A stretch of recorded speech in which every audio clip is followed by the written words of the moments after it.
that frame. Okay. You can look wherever you want. It's all right. Yeah. It's all pretty loose scenic program. behind you. It looks nice. You guys got the fire going. Yeah, well, yeah, I tried to set it up, but it, Looks good. whatever.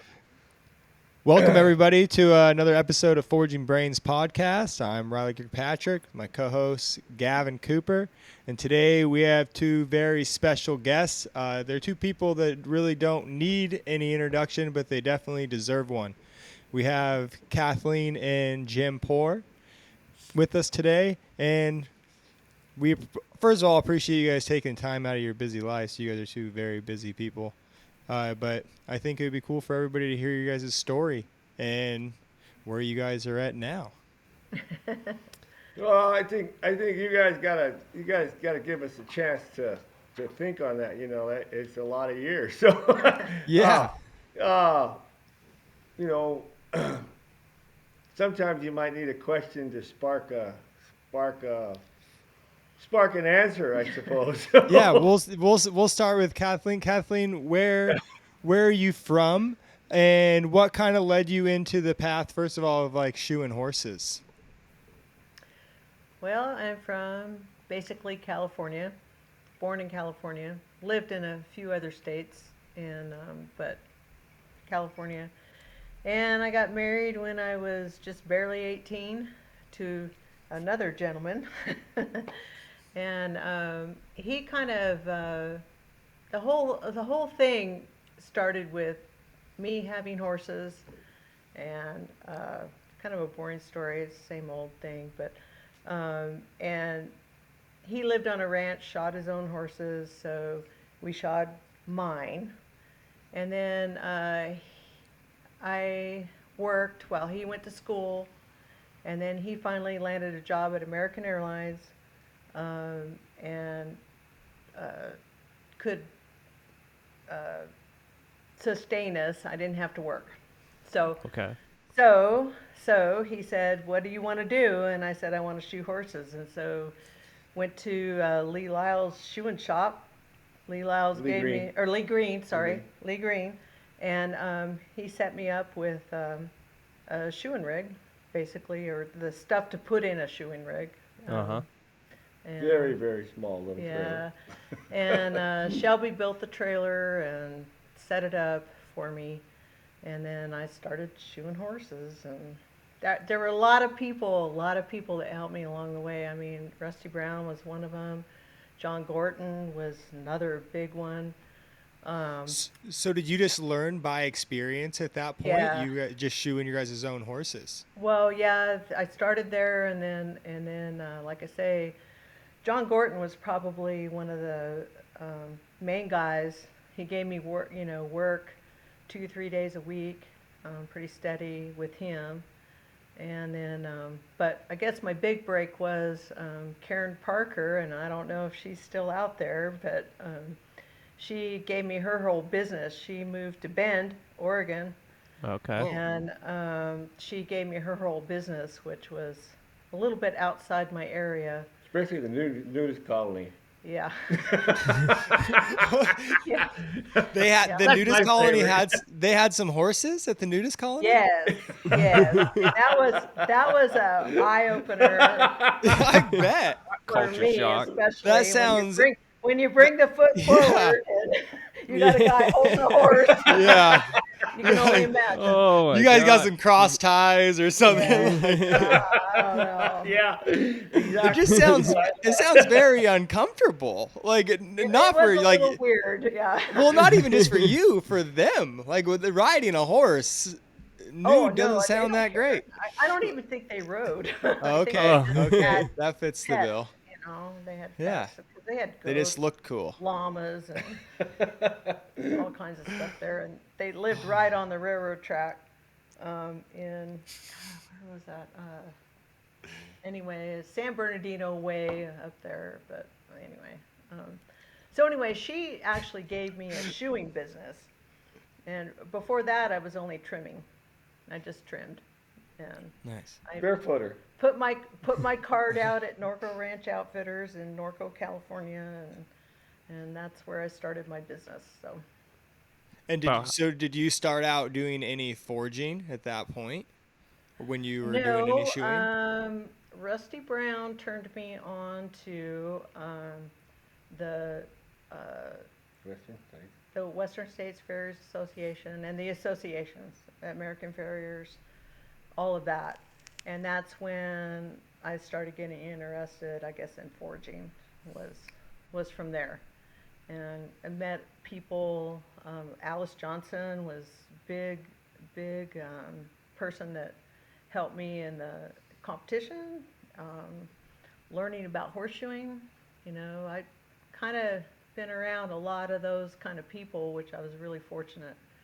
You know, I sought them out too, but Yeah. they also offered me help, and so that was kind of how I got started in a roundabout way. And how long were you like in California then until like before coming out towards like Texas area? I moved to Texas, I think it was 1996 or 7, Yeah. 6 or 7. So I was shoeing horses in California. I've been shoeing horses since I was, well, I guess for the public, probably when I was 20. And I'm Okay. 60 now. So, and I moved to Texas in, like I say, 6 or 7. So I don't know. Do the math. I'm not a good math person. Me either. Not Yeah. my strongest.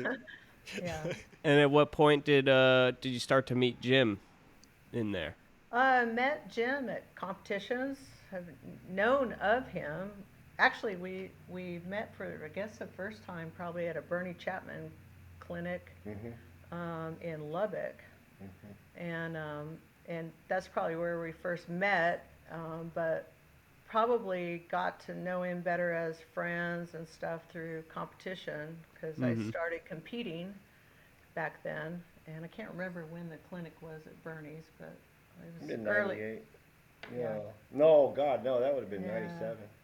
I don't know. I don't know. Anyway, so that's probably when I first met No, him. 87. Had to. Sorry, Yeah. 87. Oh my God, I just had to. Yeah. Yeah. No.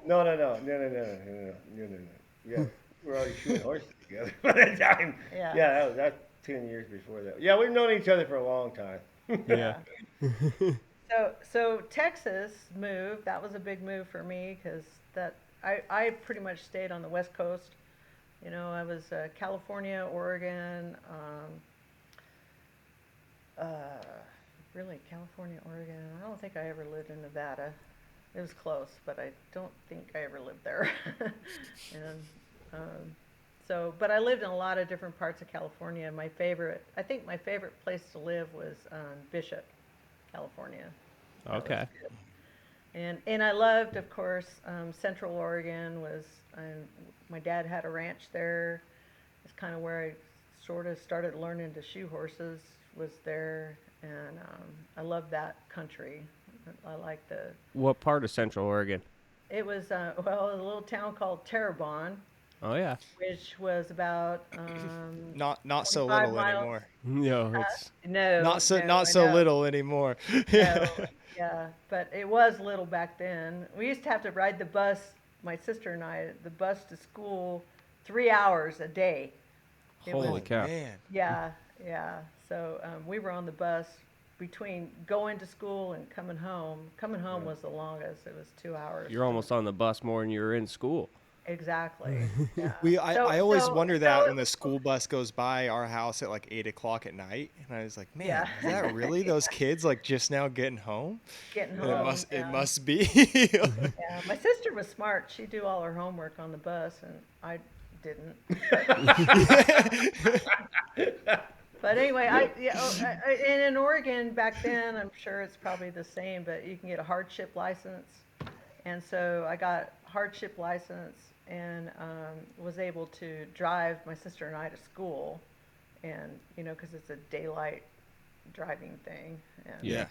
And then I could drive the stock trailer in to sales and stuff, when we had, cows for sale and stuff. So Yep. I did that.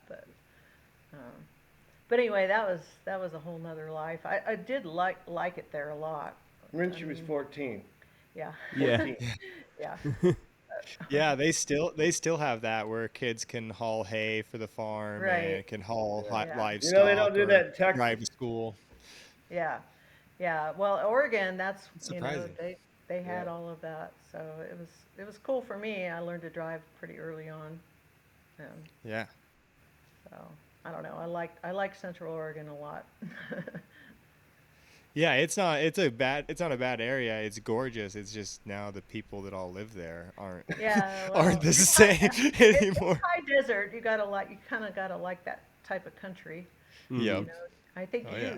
you know, Riley, you live a little over in the greener side of things, but It's just rain. It's yeah, just rain yeah, all the time. I yeah. used to Well, love it, but it's starting to wear on me a little bit. yeah, It's starting to get there. It's like some yeah, sunshine would be nice, even if it was just snow on the ground. Some sunshine right, wouldn't be that bad right, of a deal. yeah. Well, I lived in Eugene for a while Shelby was going to school, and it rained all the time there. It was Yeah. awful. I hated Eugene. Yeah. I liked it more on the eastern side. Yeah, But, it's a better area. yeah. That's for Anyway. sure. Well, What Jim, about when you, did Jim? Yeah. What? Where'd you come from? Where'd you get your start? Uh, oh my God. See, I don't really have a good story. So my dad loved racehorses. My dad loved racehorses. And he never thought himself a horseshoer. He just shod horses to make ends meet when things got bad in between the racetrack. Mhm. And so I only went to 11th grade, but I went to 12 different schools getting there. So, That's some so math. we moved a lot. So we moved with the racetrack. So you would have, like Phoenix, Arizona, for instance, was probably one of my favorites. Not Phoenix, but we lived in Prescott, which they had a summer track. And so the horses would go to Phoenix in the winter and then come back to Prescott in the summer. And we lived in Prescott, and it was a close enough drive that Dad could drive down and shoe horses in Phoenix and keep his horses, up at Prescott. But anyway, so like when I was 14, my dad bought a place, sight unseen, 80 acres in northern Idaho. Wow. Sight Where- unseen, guys. Where were you born? I was born in California. Okay. Okay. Pomona. Pomona, Pomona. California. Pomona. Her and I were born pretty close together. Together. I mean, God had a plan for us a long time ago. And so, anyways, he bought this place. You ever see the mountain where the road is coming along, and they cut through the mountain to make the Yep. road not go over the mountain, right?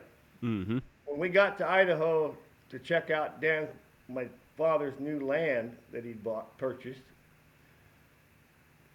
we were that side hill where they cut through Yeah, it's the pretty road. mountainous up there in Idaho. Yeah, and it was there was no flat place to get onto the property. It was up there. Not a And- good place for horses. No, and Dad and I cut a driveway in with wheelbarrows, picks, and shovels. And So was And there a then- racetrack anywhere close? Coeur d'Alene. Coeur Okay. d'Alene. So that was the purpose of going up there, but that didn't come. My dad really didn't understand wintertime in northern Idaho. See, in Texas, you can work year round. Uh-huh. Yeah. And come wintertime in northern Idaho, nobody shoes their horses. Nobody does nothing because it's nasty outside. They hope they see him in Cold. springtime. Yeah, so my dad, my dad was hard worker. He's one of those guys. He's gonna find something to do one way or the other. Mhm. And he found a job at WSU, Washington State University. Yep. I believe, yeah, Washington State, over in Pullman. Pullman, yeah. And Dad worked over at the vet college. Shoeing horses, cleaning stalls. He was don't get me wrong. He was not um, a therapeutic type horseshoer by no means, you know. Mhm. But you know, he did what he had to do to make a living. And the college was great. I got to go over with. He always worked on Saturday and Sunday, you know, and I always went over with him on Saturday and Sunday if you know he didn't have some sort of job for me to do. And it was a cool place. I loved it. I mean, I loved cleaning stalls there. I'd never seen a place where they had a conveyor running under the stalls. You just grabbed a grate and you popped a grate out of the stall and you put the horse shit in On the grate conveyor. and a conveyor and it ran it out to a shit spreader outside. I thought it was the coolest That's barn I'd ever genius. seen in my entire life. Yeah, that's pretty You know, slick. it's got to be really cool when you think cleaning stalls is a really cool job.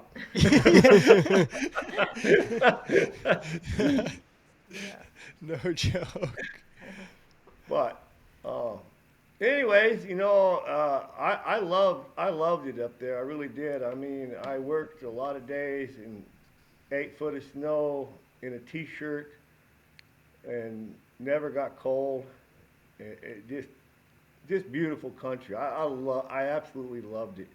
I didn't know you spent much time up in like the Northwest at all. I thought you were always just Texas. No. No, I've been around, dude.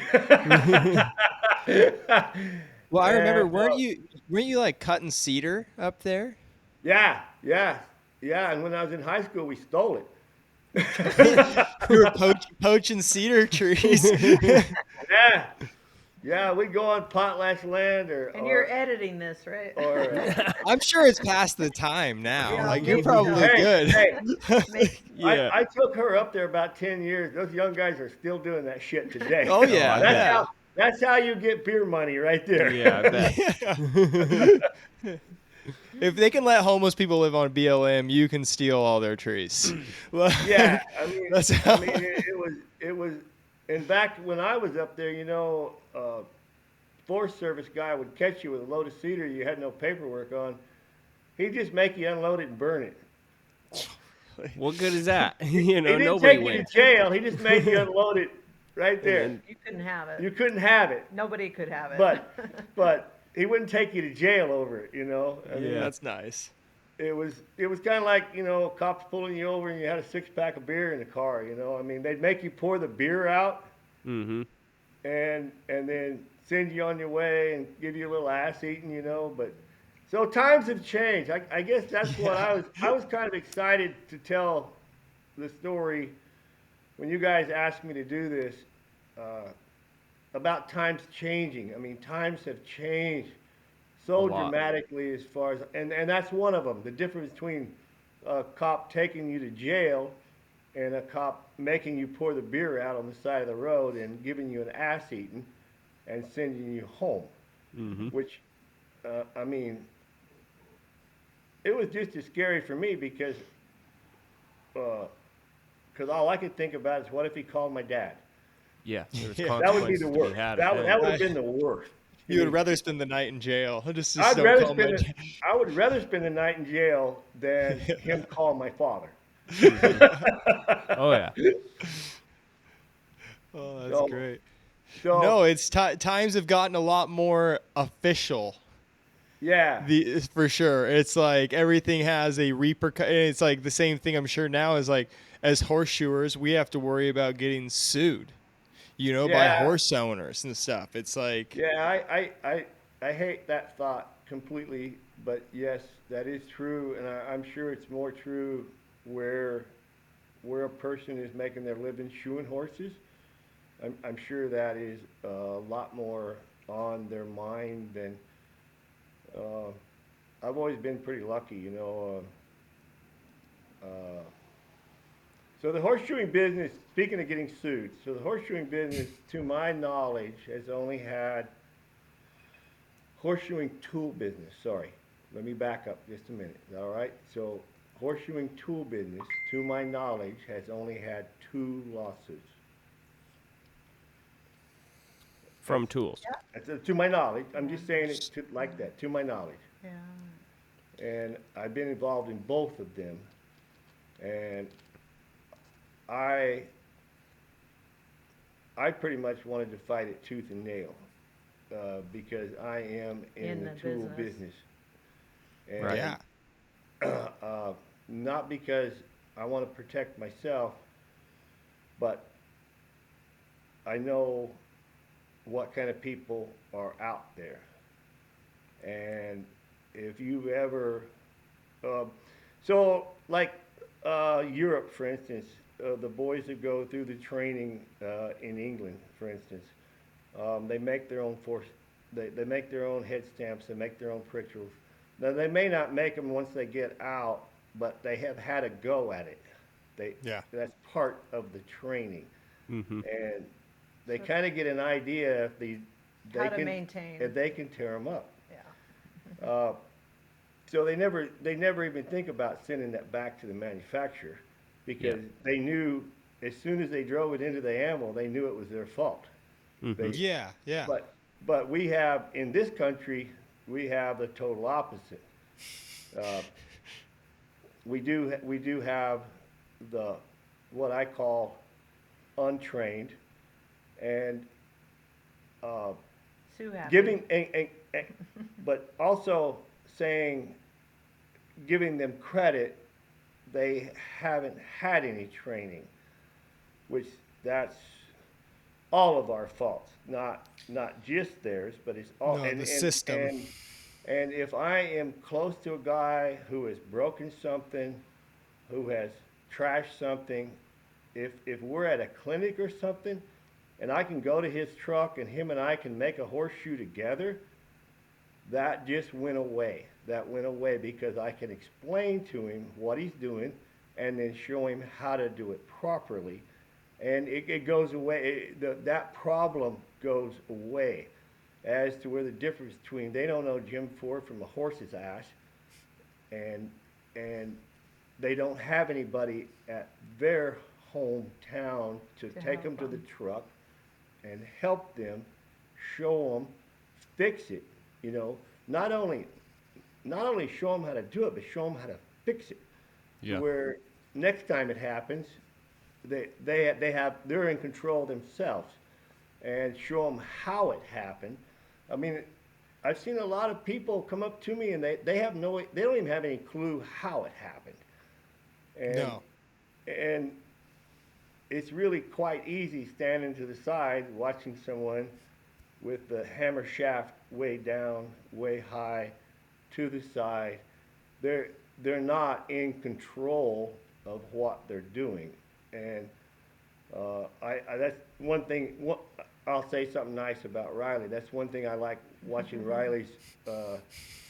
He takes the time to explain the different angles that it takes to accomplish a task.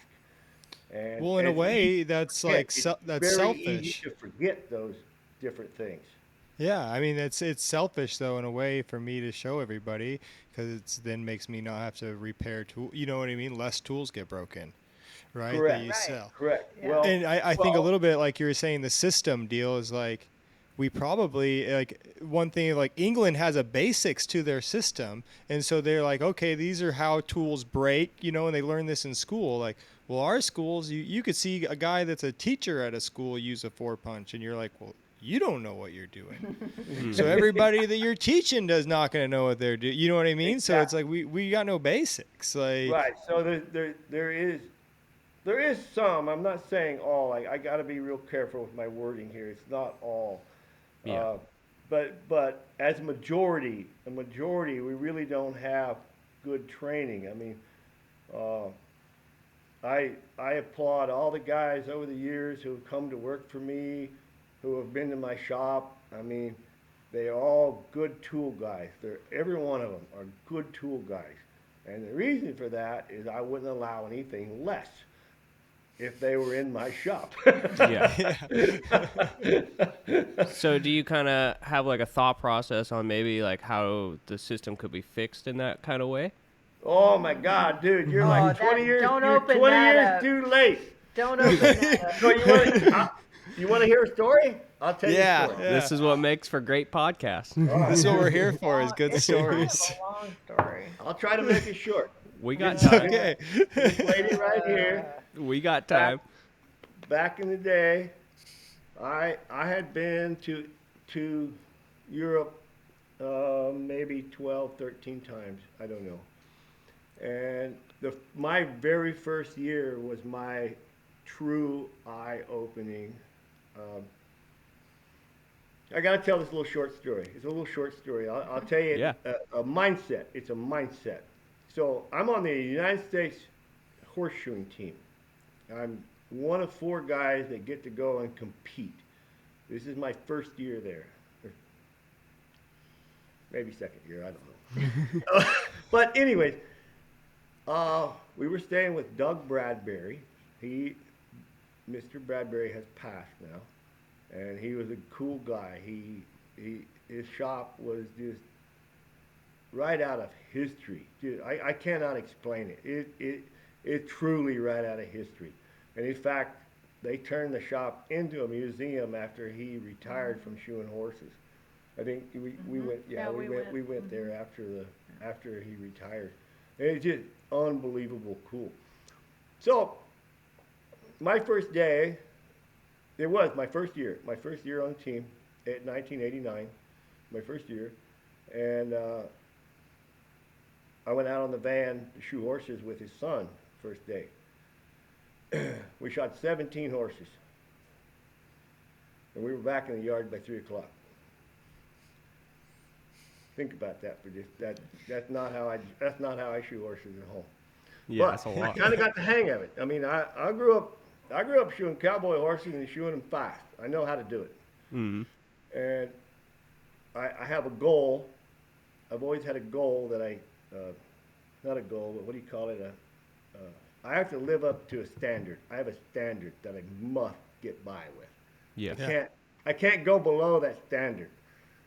And so that was rough for me at that point because I had built my standard, built it, and then overnight my standard would drop to here. And so I'm like, all right, I know how to do this. There's ways of doing this good. But so we shot 17 horses, and them boys had 2 horses shot before I got my frickin' apron on and got my tea done. I mean, the lady brings a cup of tea, and I put my apron on, and they already got 2 horses shot before I get. And it's kind of a free-for-all. It was kind of a back in them days, I don't know what it is today, but back in them days, kind of a free-for-all. Just grab a foot that's on the ground and shoot it. And there was a lot of this, you know, and it bugged me. It bugged the shit out of me. And I'm like, hey, I'm working my whole life towards this, and all of a sudden I'm in this. But like I said, I grew up shoeing ranch horses. By God, I know how to do it. And I got better at it before the day was over. But we're back at the yard, and there's a couple of other shires, a couple of shires, 2 shires come in, 2 drafts. We shoe up to 2 drafts. That was fun. I really enjoyed that. And they were parade horses, so we did a lot better work on them. And I like that part. Somebody's going to see them. Yeah, exactly. And so we did that, and so the next morning we're going out to shoe, and I'm getting ready now. I mean, I'm gonna work today. I'm gonna carry my load today. You know, I kind of got the system figured out the day before, and today I'm gonna shoot some horses. Uh-huh. And so there was one of the apprentices show up, and he had a toothache, and I mean this thing is blowed out of. I mean he's got a knot on the side of his head like this. You know, he probably should have had it fixed a week ago. Yeah.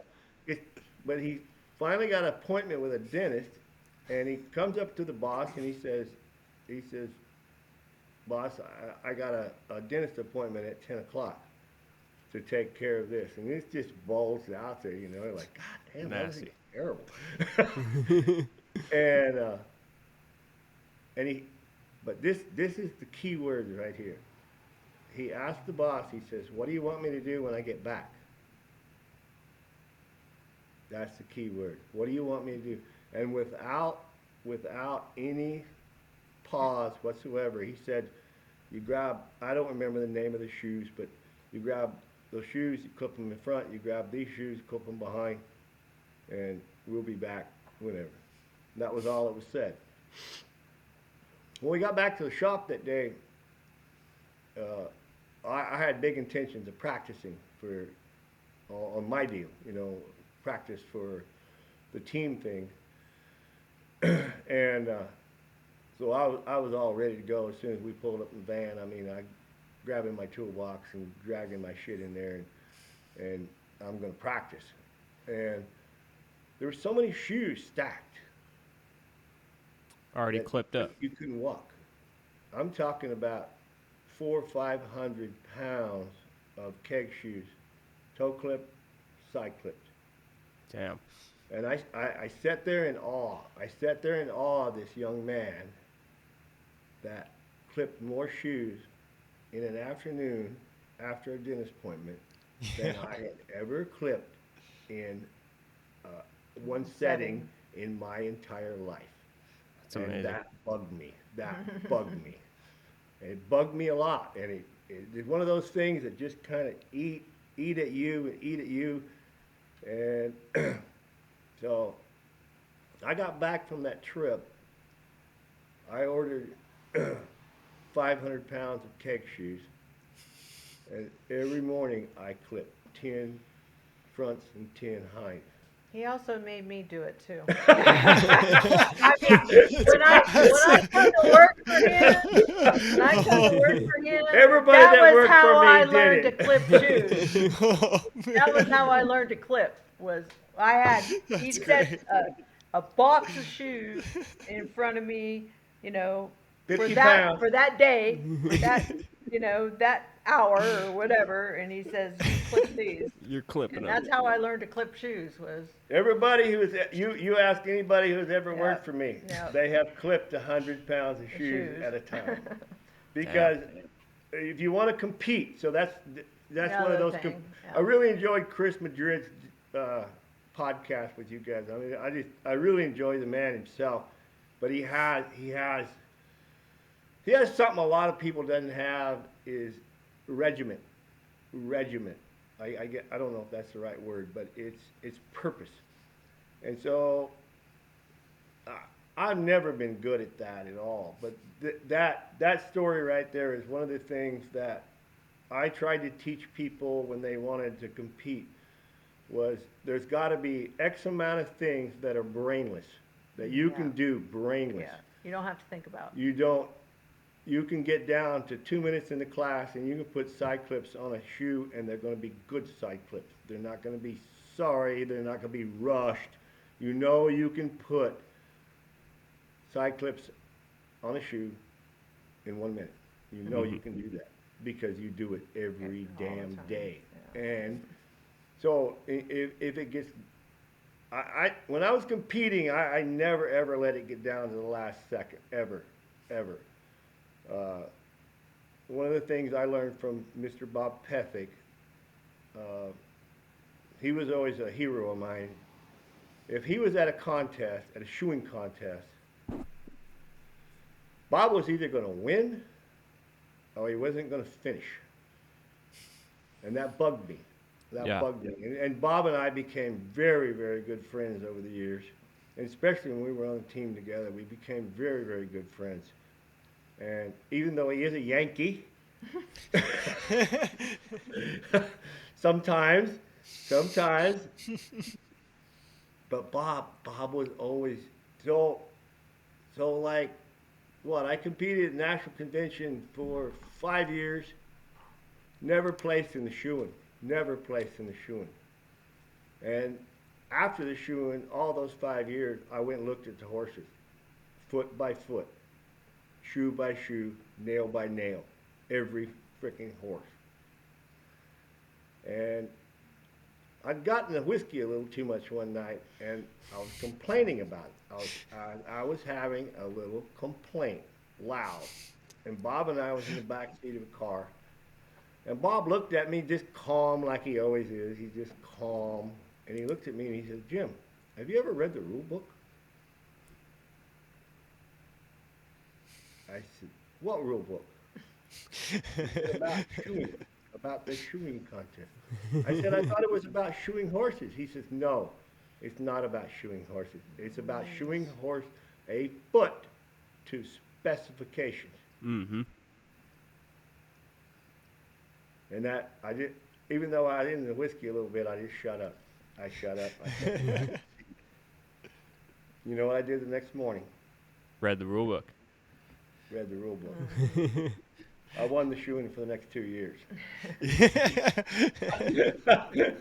I thought it was about shoeing horses, and I had worked so hard to learn about conformation and different ways of shoeing horses up to that point that I had never read the rule book. If I drawed a horse with a big thoroughbred, a long pastern that the I fit him a little long. If I drawed that upright quarter horse that the pastern didn't move at all, I shot him a little short. I shot him to the end of the heel because the foot's not going to grow that way. And well, That's not the rules. That's not the rule book. The rule. So, anyways, once I read the rule book, and I got better about reading the rules from that point forward. Because basically, like, a competition is just a prescription in that sense, right? It is, and what I didn't, and I had judged some stuff up until then, but you know, small stuff, and I didn't really realize what a load it took off you as a judge when there's a rule book. And so when there's a rule book, that takes a big load off of you. Yeah. Because there is no frickin' opinion. It's measured, period. And so that takes, once I learned that, when I would judge something, I would lay the rules down very clearly, and that's how I judged it. And because it took a load off of me trying to make an opinion, I mean, to hell with my opinion. It's in the rules. It's this or nothing. So, I don't know. No, I think that helps a lot. Of like, did that change the way you look at a lot of things then after that, of like even past horseshoeing competitions, that you just made sure that you knew this like baseline, you know, of like an example, like now you're really deep into the knife making. Yep. And like even with the Bladesmith Society, they kind of have like these rules, you know, to these knife tests. Yep. Did horseshoeing competitions make that going into that world a lot easier? Oh, it made it a whole lot easier. Yeah, it you know the rules. If you pay attention, you know the rules, and you may not agree with the rules, but that doesn't matter. I mean, it's like certification, for instance. I was always a big fan of certification. I helped with certification a lot over the years.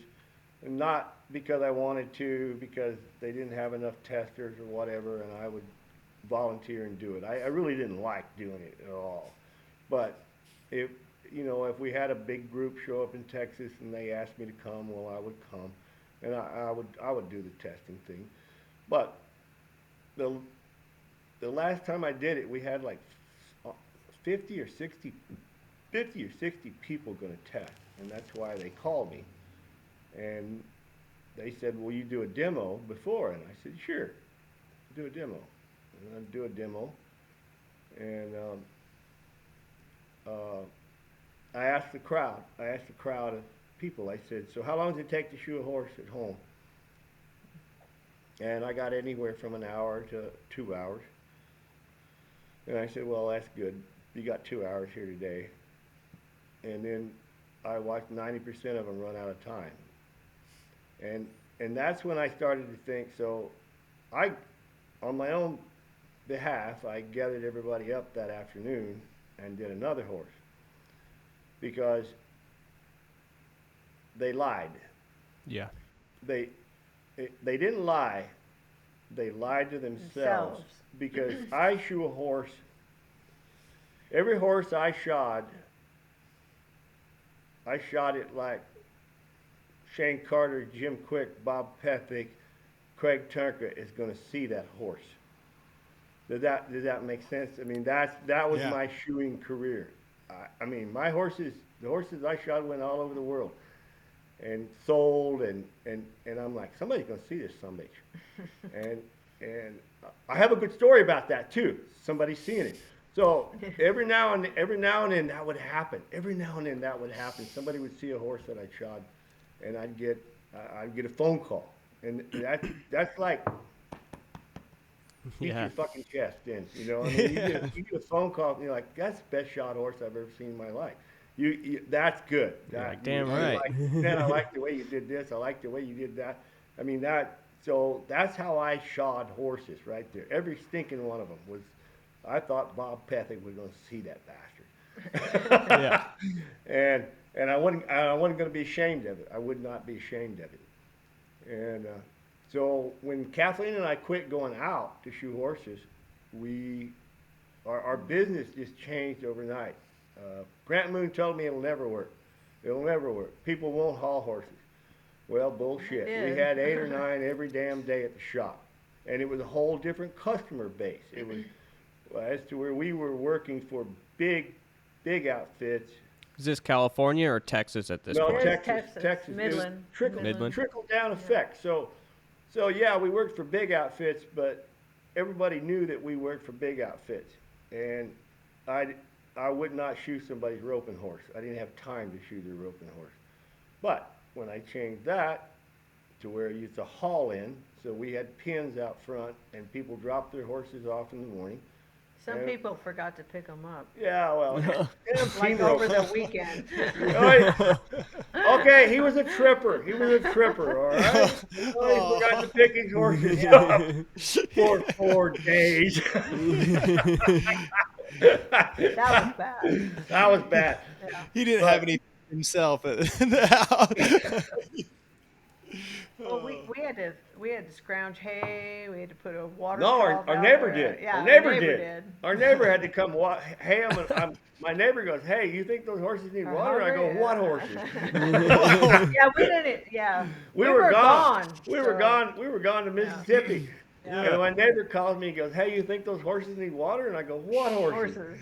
And he goes, "The horses out in your pen." Oh shit. Yeah, that was bad. that neighbor's life was just always interesting, just having you as a neighbor. Oh yeah, well, and Ed was an interesting neighbor. Did you get to meet Riley? Did you get to meet Ed? I never got to meet him, but you've told me like a lot of stories of him, and the one Stories story about Okay. it, yeah. with Okay. the story like with your T-shirt launcher. Yep. Have you Yeah. heard that story, Gavin? Oh, that's a Oh. pretty good one. That's a pretty good.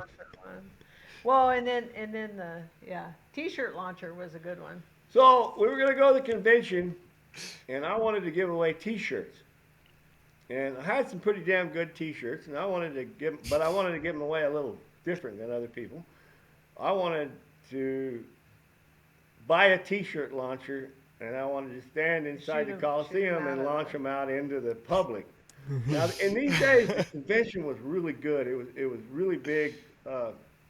Craig was president, probably the biggest that the AFA has ever been as far as membership show up. I mean, it was big. I'm not going to say a number, but I want to say It was huge. over 1,000 is in the. Well, I think it was more than that. Yeah, I well, think it was like well over that. 1,700 is what I Yeah. remember, but Like of course somebody will attendees or hear this and say, no, it was only 1,550. I don't know. Yeah. But- Anyway, it was a large number. It was a large number of people. Well, they wanted $2,500 for a T-shirt cannon. Oh. Well, you know, I'm not going to pay $2,500 for a T-shirt cannon. I built one out of PVC, Uh-huh. and what's the shit you shoot it with? Like CO2 Well, or it was CO2 or CO2. yeah. So it's CO2. So I bought a bottle. They wouldn't rent me a bottle of CO2, so I had to buy a damn bottle of CO2.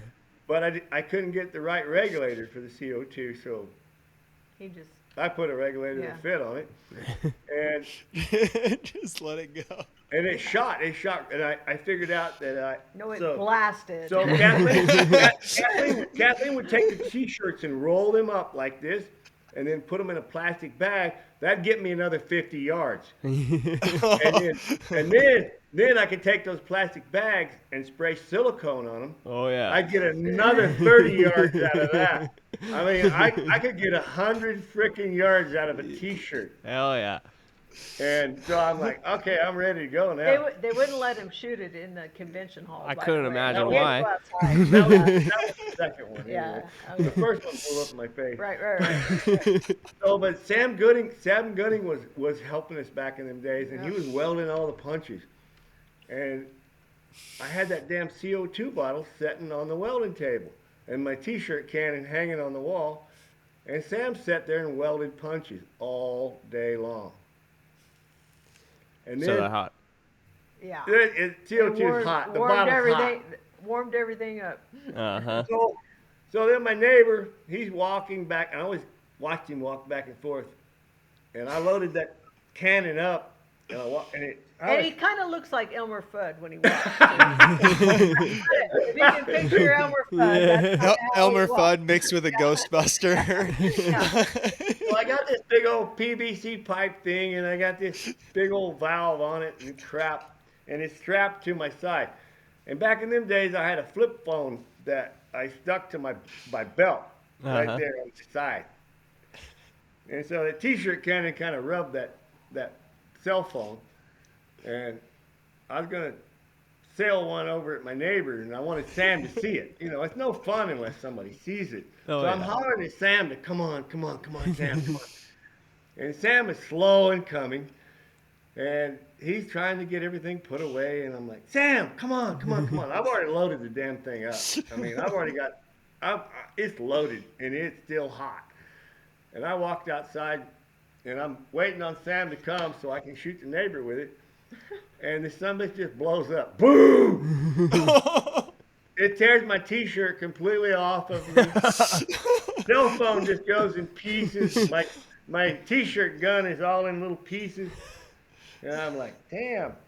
And then my little wife, there is no sympathy. I learned it from him, though. I No learned it from sympathy. him. No sympathy. So I go in the I house. learned it from him. So my T-shirt, this part of my T-shirt is completely gone. And I go in the house, and she goes, what happened now? And I said, T-shirt cannon blew up. And I said, it kind of hurts right there on that side. And she goes, He lifts up his shirt. There's nothing but a fat roll in there. It's fine. I said, there's a bone underneath that fat roll. To her, it's just another day with living with Jim Poor. It's just another day. Yeah. It's just another day to her. I smashed my finger under one of his power hammers. I mean, Oh. and it was squished. The Oh, that's guts come good. out the end. The guts were out the end. The finger was I flat. didn't even know fingers had guts in them, but they do. When you Guts. smash them under a power hammer, Dan, they have guts in them. Do you think I got any sympathy? No. I had to tackle her to figure out what the hell was wrong with her. She was running it down the highway. Oh man, I that mean- I was- looked like an NFL football player tackling her down the highway trying to figure out what the hell was wrong with her. that was some of the worst pain. But I was gonna anyway, say that's pretty. Yeah. That's Yeah, pretty it was understanding. It was To, pretty flat. Well, I don't know. She drove an E10 nail in her hand at Calgary Yeah, one I year. did do that too. And I don't know. I didn't have Through much my sympathy pinky. back. I'm like, It she's nearly like, cut, I gotta go to the doctor. my pinky, And I said- pinky off. I said, there's nothing they can do about it, girl. I know. Let's go get a drink. There's nothing they can do about it. See, no sympathy. you, So- so did So you I learned did it you from fix him. the cannon? Did you fix the T-shirt cannon after that? Oh yeah, I built Oh, another yeah. one just like it. Only I learned to turn the bottle off There you go. because that regulator didn't work. It just sends it all. Yeah, so it was like when we So got we had an on-off. We got to on-off. convention. It was like 7 degrees outside, and they advertised it in the trade show because they wouldn't let me shoot them in the trade show. So they got everybody So to go they- outside. They made me go outside. Yeah. Oh. And a lot of people come outside. But it was It's- freezing cold. It was very fun, cold. you know. I could shoot T-shirts about 100 yards. And Billy Reed come to help me. So he was over the truck helping me. We were loading T-shirts, and this one guy, he wanted a T-shirt bad. God Almighty, and he kept advancing on us, you know. And I'm like, you got to Damn get it. back over there. I'm gonna shoot him over there. And he just kept coming closer and closer to the truck. He said, I gotta have one of those T-shirts. I gotta have a T-shirt. And Billy just looked at me and goes, let him have a T-shirt. Jim." It's too tempting. Okay. Boom! It's too tempting.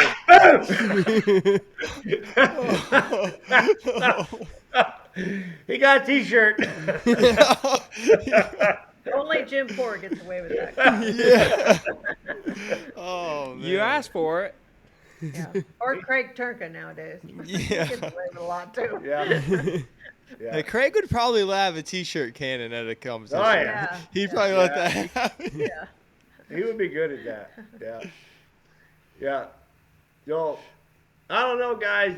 I mean, I think the industry has changed so much. I don't even. I'll give you. I tried to make notes. Because I was really looking forward to doing this with you guys because I love both of you. And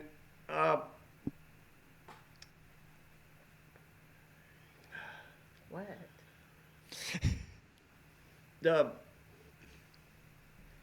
where was I going with it? I don't know. The Industry is changing, you said. so you had to. When I first began shoeing horses, it was so difficult to learn anything other than thank God for the Texas Professional Farrier Association. Yeah, me I too. learned so much, I was and there, the too. AFA. I mean, if it wasn't for those two, I mean, I would still be a dumbass shoeing ranch horses for a living.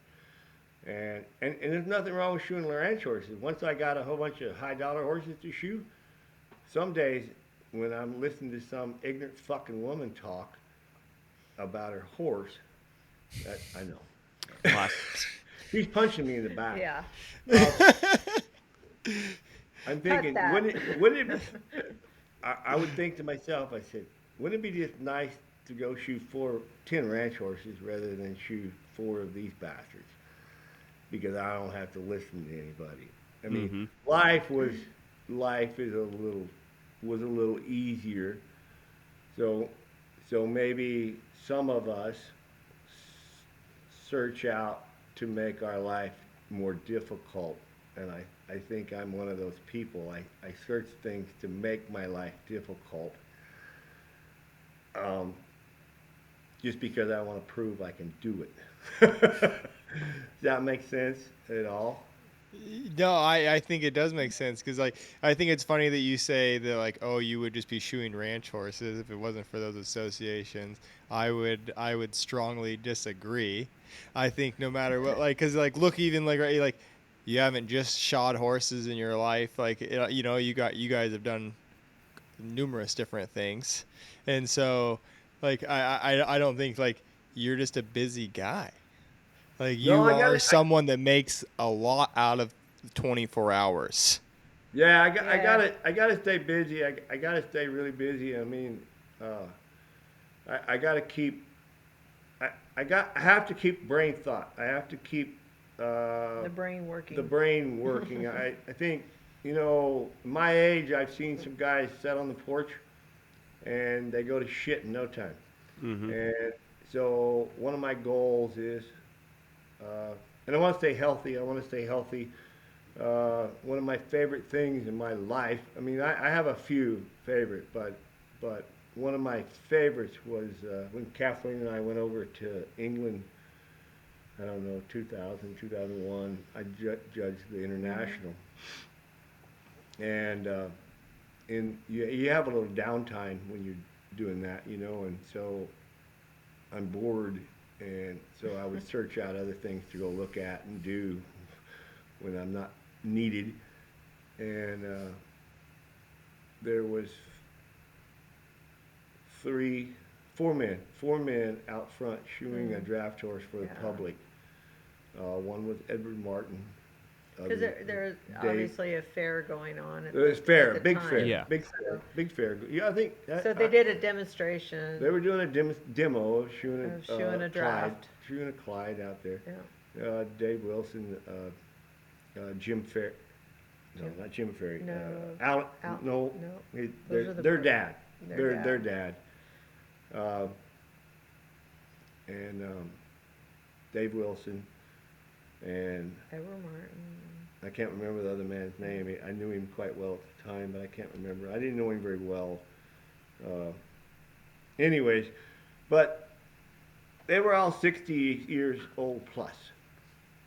And I sat up on the bleachers and I'd watch them shoe that horse and shoe that strike for each other.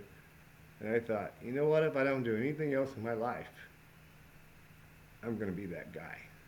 I'm going to be the guy that's going to be 65 years old and be able to shoot a draft horse.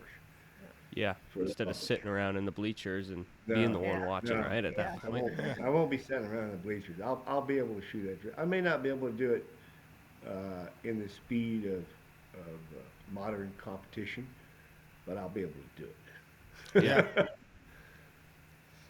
No, I So think that's a goal. That's one of my goals right there, to be able to do that. Yeah, I think So a I lot would of people say- have I like would a say- tear there that they think that they're like abusing their body. You know what I mean? Like by continually going that way. But I'm with you. I think like the object in motion is probably the easiest way to keep things rolling. Like, is that hard for you? Do you think that do you feel like you've like beat yourself up at all? Like I think that's No, always I'm people's not like yeah, turn against I'm- competition I'm, and stuff. I'm not a picture of health by no means, but Oh, you know, pretty good. We go to the gym 3 days Oh. a week. It's more than me. yeah, Yeah. Kathleen's dragging my ass to the gym 3 days a week. And we Yeah. got a little trainer, and she does all kinds of shit, and I jump through all the hoops I'm like a little pony when I go to the gym, you know. You like jump over here and then do that and then do this, and that's what I do. I do whatever the little girl says, and it man, there for a while my back just bugged me. I think a lot of that's just shop work, just hanging out in the shop and concrete. And I don't know, since I've been going to the gym with her, I don't know, I've been going since COVID, whatever, Yeah, whenever it's that been was. a couple of years. Yeah. And my back is great, you know. I mean, you know, I always said you take me and Jim Quick in a helicopter and drop us out in the middle of Sierra Desert, and Jim Quick will walk out and I will die.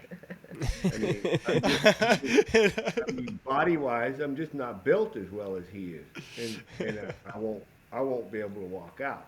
And But I bet you could get out with your mind though by keeping and going. hopefully, I was gonna say, no, hopefully, you Gavin, would just I'm be God, you'd be Gavin, I living hope there. you're right. I don't I mean, know. that's- If I'm ever in that situation, I want to be with Jim Quick. yeah, I'm with her. That's Yeah. pretty much everything you've said up to this point, though, is like you've kept searching, you know, to find find something new and get better at it, and find something new and master Right. it, Well, and you it just just- keep going yeah. and going Yeah. to like Yeah, I mean, I could tell you guys all kinds of stories. I mean, our life has been a roller coaster, and most of it, I think most of it is just because of my mindset. I mean, I grew up pretty poor. I mean, I fought for everything I got, and I realize money isn't everything, but that was always on my mind. How do I make more money? Because I learned early on that I can only make so much money with two hands, mm-hmm. right? So with her, I made twice as much money. If I could hire another guy, I'd make triple. 3 times as much money. Now I had to work more. I had to spend more hours. With 4 guys, I made 4 times as much money. With 5 guys, I made 5 times as much money. So it, With the right guys. Right, but I also learned that I was better off training my own people. I trained them myself. Yeah, I was always the first one there, last one to leave. And I think the reason a lot of horseshoers don't have apprentices and or help is because they're not willing to be on time, ready to go all the time. So I would do that during clinics a lot. I would ask the crowd, I go, how many people here have help? And because I think I'm gonna butt in here Go. a little bit because I think a lot of people don't know how to teach or train or Mm-hmm. so he is one of those guys that he says we're doing it this way and he's regimented about teaching it. But there's not a lot of people out there that I do it can do myself. that. I do it that Can myself. do that. So I do it myself. We're gonna so, I'm We're gonna guilty fit. of that, Kathleen. That yeah. like I like, and it's funny because I think I'm an okay clinician, but I'm not good. Like I don't have an employee in my shop or a Yeah. helper for shoeing because Well, Yeah. I don't think I never can keep them did. busy or teach them the right way. Like Right. Yeah, it's very, and I know that. I know that. It was never difficult for me because I do like teaching. I like teaching, and I don't mind mistakes. It doesn't bug me. I have some friends that are very talented people that they cannot have employees because They want perfection. they can't take the mistake. They can't take. that's me. But, Yeah. Yeah. see, I use the mistake as a teaching tool because this is how we're going to fix it. Because it's not that you get through the day without making a mistake. It's that you get through a whole day with being able to fix your mistakes. But he knows how to fix, and Well, because and I a suck lot- at everything. And, you know, in my horseshoeing career, it was all I could do to try to be, to have a clientele, to do the work, so you know, and I was still, you know, I was still struggling, just gonna get a learning drink. the whole thing. So, you know, until I went to work for Jim, you know, I got my training from Jim, you know, when I went to work with him, but not everybody, he thinks it's easy, you know, he thinks everybody should have an apprentice or have, you know, but I don't know, I don't think it's for everybody. I don't. Would you not, like, if you were shoeing by yourself, would you just keep shoeing by If yourself? I went back to shoeing horses right now, I don't Yeah. think I could. I'm not that kind of personality. I just, Yeah. I would own my mistakes, but it would be hard for me to own somebody working for me their mistakes. You know, Well, and it's for a super client. hard to And so, overlook but some he small would. mistakes. Yeah, well, but he would because he knows how to fix those mistakes. If you got a horse bleeding on the floor, you know, and you know, he knows how to fix that. Yeah, that's I don't necessarily know how to fix that. so, Oh, so, man. yeah, but I mean, that's what I'm talking about. I mean, he knows how to fix that. Not everybody that shoes horses knows immediately how to fix that and talk to the client being about under it. pressure. Being under pressure in Yeah. that Yeah. situation as Yeah. well. Especially if the client's standing right there and now Oh, their yeah. horse is bleeding. You know, Oh, man. I mean, and believe me, I've made those mistakes. So I think, you know, what she said is funny because I remember the day I realized that I know more about horseshoeing than my clients do. yeah, Does that make any sense? I mean, I Yeah, can talk about it does. yeah, they're not going to buffalo me with any bullshit about horseshoeing because Right. I've studied horseshoeing. I know about horseshoeing. And Yeah. with little tricks, for instance, I think in my part of the world, I don't know about you guys' part of the world, but my part of the world, we still have the thought process of everybody wants their horses in high heels. Yeah. Uh, and for me, it was quite easy to show them the difference. I mean, it's as simple as a wedge pad, stuff a wedge pad underneath there, and watch the fetlock fall. So, I mean, it's easy to convince people, and after a while, I got good at it because for number one, guys, I believe in good horseshoeing, period. I mean, Yeah. Right here, I believe in it. So, and I had a lot of people I tried to help over the years that they didn't have the belief. So, for instance, you know, the guys, and I'm sure you guys know the guys. So I would have guys try to get me to help them, and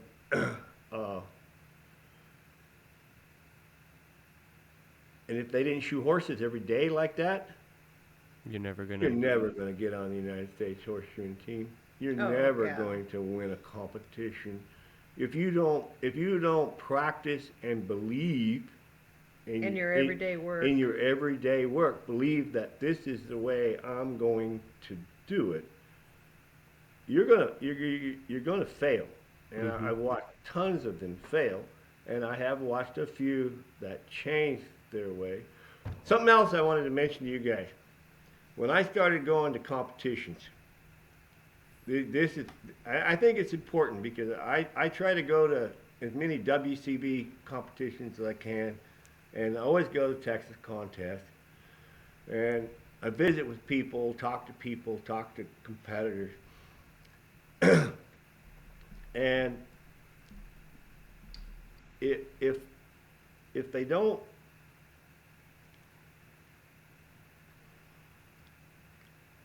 I mean, I'm back on that believing in it stuff, but if they don't really change their ways at home,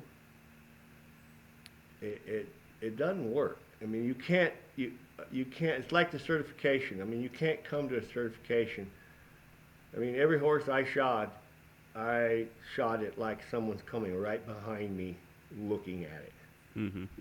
That way, I'm never embarrassed. That horse can go anywhere in the world, and I'll never be embarrassed by him. So, and if you don't shoe your horses like someone else is going to look at it, for instance, I'll give you a good for instance. So, like, you fit a shoe and you miss a toe quarter. You ain't going to cripple a horse. Shit. Yeah, it's not Gonna detrimental. matter. Right. It is not going to matter. But can you fix it on the day when someone's standing right behind you And it needs to be and it right. needs to be fixed? It's it gonna needs matter. to come out around Needs that to be corner right. and fit. Yep. And so what happens to those guys at certification? Same thing. They can't fix they it. can't fix it. They tell themselves all week long, I could fix that if I needed to, if I wanted to. They're lying to themselves that they could fix it. And yes, they could, providing they have enough time. But on today, there's not enough time to fix it. Yeah, if you And do it so 9 it's times fail. this way, the one Right, time you need so- to do it, you're probably Right, going to so- fail at doing that. So if you don't do it every day and you're like, Jesus, I need to fix that. We'll fix it, by God. Yeah. Well, It's and, gonna be and almost narrow down impossible. that's one thing that I think a lot of people don't see when they see a guy like Chris Madrid is the things that they don't see is his every day. He's doing that every day, and like if he has something like that happen, he's gonna fix it that time, and then he's gonna figure out what's happening in his process to make that Oh, and happen. that's how come he can fix it on the day? Yeah, because Yep. he's not going to allow it to happen. He's not going to allow it to happen in his everyday work. Yeah. I learned that from Bob Pethick. Bob will not go on. Period. He will not. It's not in his genes to let it go on. It's going to be perfect. Yeah. He's gonna And take that's the why time. Bob won so many shoeing contests, because he's not going to allow it to be wrong. Period. You see those people at clinics when you're doing them that are like, they're like, well, how do you fix that? And you show them or tell them, and they're just like, oh, that's cool, and they just move on. But then you'll have that. Then you'll have that one guy that's like, he'll bring you over 6 examples that he just tried to fix it and not have happen again. He's like, look, okay, I think I got it going on. You know, it's like it is a way different mindset. I don't know, guys. I mean, I always said I did clinics for the 5 men right down front, and the other 50 were cannon fodder. Yeah. Because They weren't paying attention anyway. if you're not gonna go, I think Craig did it best at a clinic. I can't remember when, a long time ago, and it was a Calgary shoe Craig was making, and it was a double half cocklock whip across, goddamn thing. Yeah. You know, I mean, and it's something that I despise. I just despise the shoe, and so I never really practiced it. I practiced it a little, and I failed miserably. And Craig was doing a clinic, and I was sitting up front, and I was watching him do it, and he went to the horn to do something, and I'm like, holy shit, that's it. That's it. That's how you make that toe. Whatever it was, I don't remember, but I remember just being, that's how you make that toe. And Craig looks up, and he goes, you can always tell the guys in the crowd who's actually tried to make the shoe, right? Yeah. Because I had tried to make that shoe over and over, and I sucked at it. And You catch he that one little he element. gave me that one little swoop in the horn, rather than being up on the face, get on the horn, because it's all right there. And right there, I'm like, I can make that shoe. Because he just gave me the information that I needed to make the shoe. Because it's a stupid shoe with a whole bunch of shit on it, but it's still flat, no sole pressure, nail holes. I mean, The basics had to be there. the basics are still there. So I think I won a lot of shoes at Calgary over basics, just basics. That's how We any stayed- horseshoeing contest should Yeah. be, though. It's emphasized on Well, the basics. We stayed up and drank a lot one year at Calgary. Only The one next day year? I was sick. Well, maybe one. But the next day I was sick. I mean, I was laying up on the bleachers just waiting for my go. And the freaking go. You can't imagine what it was. I mean, Calgary Stampede. And St. Croix was a big supporter. Yeah. And he wanted some keg shoes. And they, well, by God, you donate enough money, you get keg shoes in there. So the keg shoes was just a plain, I don't remember, just plain keg shoes. They had to be quarter clipped and brazed on jar cocks. Nothing. I mean, nothing. And this was a class coming up, and I'm just puking my guts out over on the. And I remember seeing Grant Moon. They were picking them up in buckets, right? And I set up. My go was next, and I kind of set up to see if I could manipulate. And I saw Grant's shoes come by. They looked like fucking earrings. I mean, they just bright, brilliant, shiny shoes. And I'm like, there's no way I can beat that. I couldn't do that on my best day, much less today. Yeah. And then time went on, and I'm like, all right, get your ass up and go do it. You came all this way, you spent all this money, get your ass up and go do these. Well, I could do that class in 15 minutes. I mean, that's a normal set of shoes for me every day. So I did the class, and I'm still over there sick, laying on the bleachers. We're waiting for the, I'm really hoping for a 6th place, guys. I mean, I'm just begging for a 6th place. Something, anything, just a few points. Uh-huh. No 6th, no 5th, no 4th, no 3rd. And I'm like, I gotta go to bed. I mean, I gotta go back to the hotel and go to bed. And I was already up walking out when they called first place, and I won it. And I'm like, there's got to be some kind of mistake. I mean, it's got to be a mistake. And so I even actually went to Art, wasn't it? Art, and I go, because they'd had mistakes before, And when I judged it, we had mistakes, as far as placing. And I go, there's got to be a mistake. I mean, it's got to be. It's got to be the first time somebody He goes, disputed no winning. mistake. No mistake. He Probably said, nail holes. Bob Marshall was one of the judges. Bob Marshall, the one thing he wanted out of the keg shoes, think about it. He Nail wanted holes. them seated out. Oh, I'm the only one that seated keg shoes. That's something I do every day. It's a brainless thing that I do, and I'm the only one that seated out the keg shoes. Wow. And I won. I would have said nail holes, but Yeah. No, well, you shouldn't even screw the nail holes up. well, I mean, right. in But a how keg many shoe. people do with keg Well, shoes? I mean, everybody screwed the nail holes up. A lot of people screwed the nail holes Yeah. up, but keg shoes are. I had that job with Diamond for a while, and I went around the country. I wanted to show off handmade shoes, but they were paying my way, so I got to use some Diamond shoes, and I got to shoe a horse with Diamond shoes, and I would generally do keg shoes up front on a horse, and maybe rock the toes, maybe kind of a little clip thing with the rocker toe. A rocker toe. A lot of people think of a rocker toe as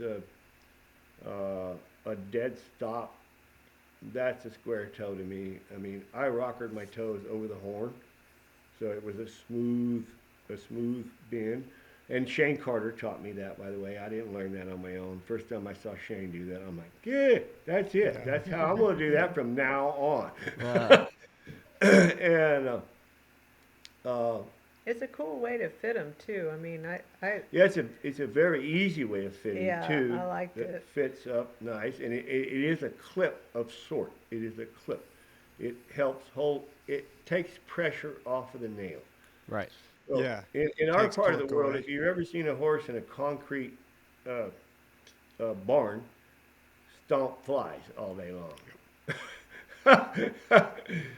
There ain't no nails in the world. I don't give a shit how big you use them, Well, how big you put them on there. we use little light ones You too. let them sit there and stomp. It stresses me out when I flies see a all day horse long do in a that. concrete barn. They just set your shoe back, way back. So Yeah. I like the little rocker toe, and it kind of uses a little clip. A fit one, And burned on fit one. also the Cowboys hated a shoe setback. Cowboy industry hated a shoe set back a little bit. Really?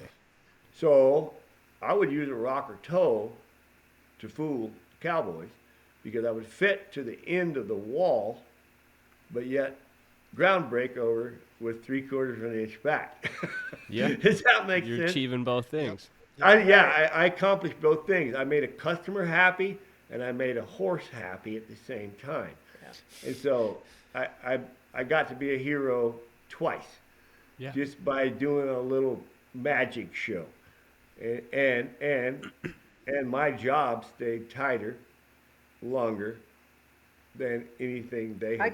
I can't tell you how many times Jim has pulled a clip for a halter horse all the way over on the first nail hole to make him look straight.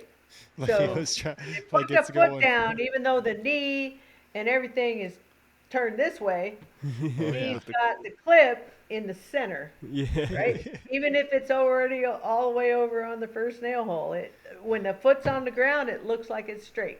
Because They never hitting look, the foot. because the judges are so ignorant. and the owners.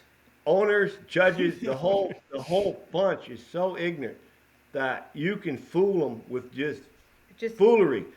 I didn't do anything. I'm not going to cripple a halter horse. I will not. I worked on a lot of different halter horses. Got fired over and over because I would not do things they wanted me to do. And then 2 years later, optical illusion. and 2 years later, they were back going, "Will you shoe this horse?" Yeah. I'm like, "Yeah, but we're going to do it But- this way. We're going to do it this way." You know what was that? They started. I loved it. It didn't really catch on. So it was kind of a ranch horse class where if you're going to show in a halter, Oh yeah. you had to kind show of in a all riding, around, you all had to around. show, you had to show in 3 saddle classes. And so that intrigued me because that kind of got the halter horse people's head out of their ass a little bit.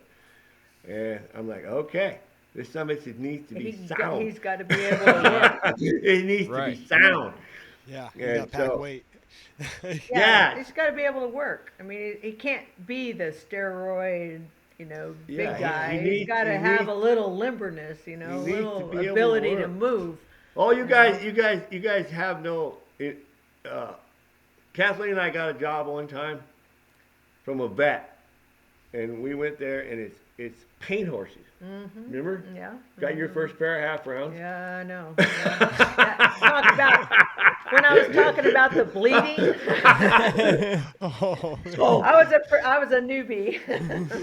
so Yeah. I'm not I had really never been around any of those kind of places where they actually built muscle with steroids, and I didn't even know it existed. I mean, I'm a dumbass. They're I all didn't. foundered. We yeah. got a barn of 15, and 7 of them are foundered. Yeah.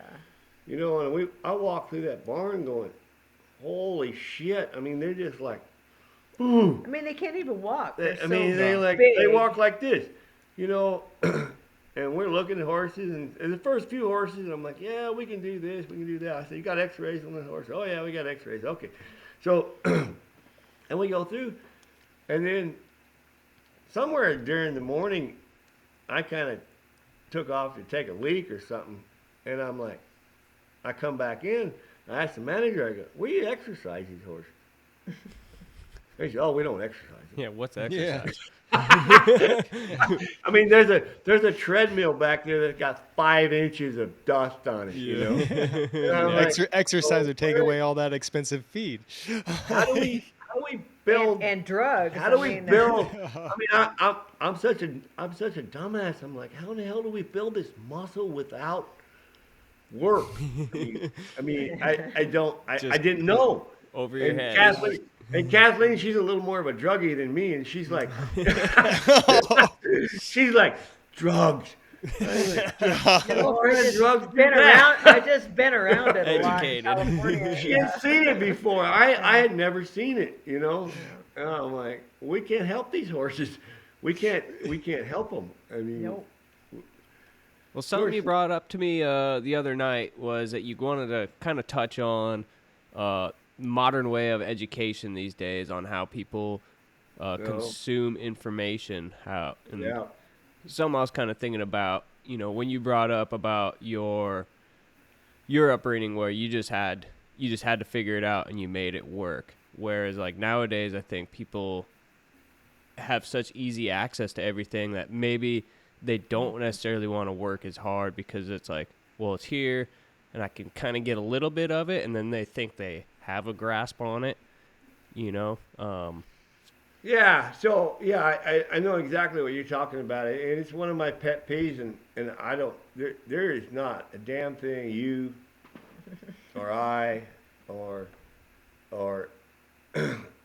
anybody can do about that. I mean, I have a library I'm pretty proud of, a very huge library of books that I've bought over the years. We have all the magazines. Part of that's me. Yeah, Because yeah. I have the old Anvil magazine paper. Yep, we have all those. Newspaper We have all stuff, those. I mean, so. they're cool. They're cool too, and they are welcome. I'm welcome to show them to anybody. I think they're quite interesting. I mean, I learned a lot of stuff. I mean, I could not. I mean, if you think about it, I mean, nowadays, so what Gavin is talking about, I think, nowadays, if we don't know something, we just Google it, and there it comes, and we figure it out, right?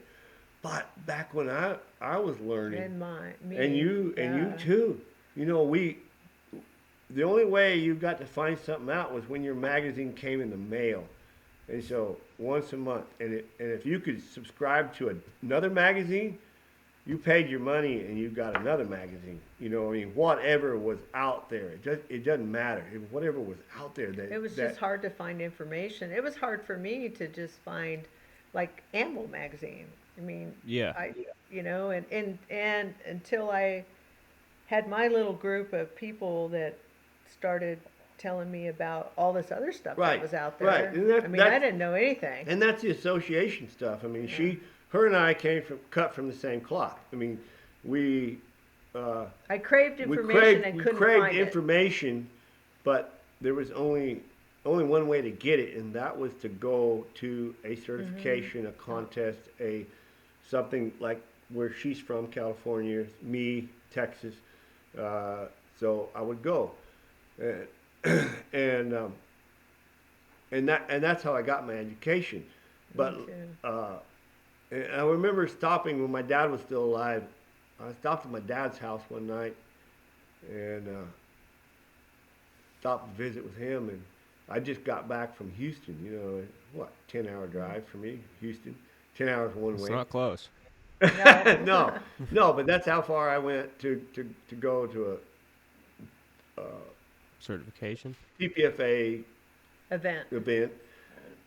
They always hired, somebody, Randy Luckhart would come in, Bob, Parks or who are you Canadian, Bob. Marshall. Bob Marshall. Bob Marshall. We always had Bob somebody. Marshall did a lot of clinics really back cool, then. really cool guys, and they had a lot of information. And anyway, I stopped by my dad's house, and I was pretty excited. I'd learned some stuff about forging.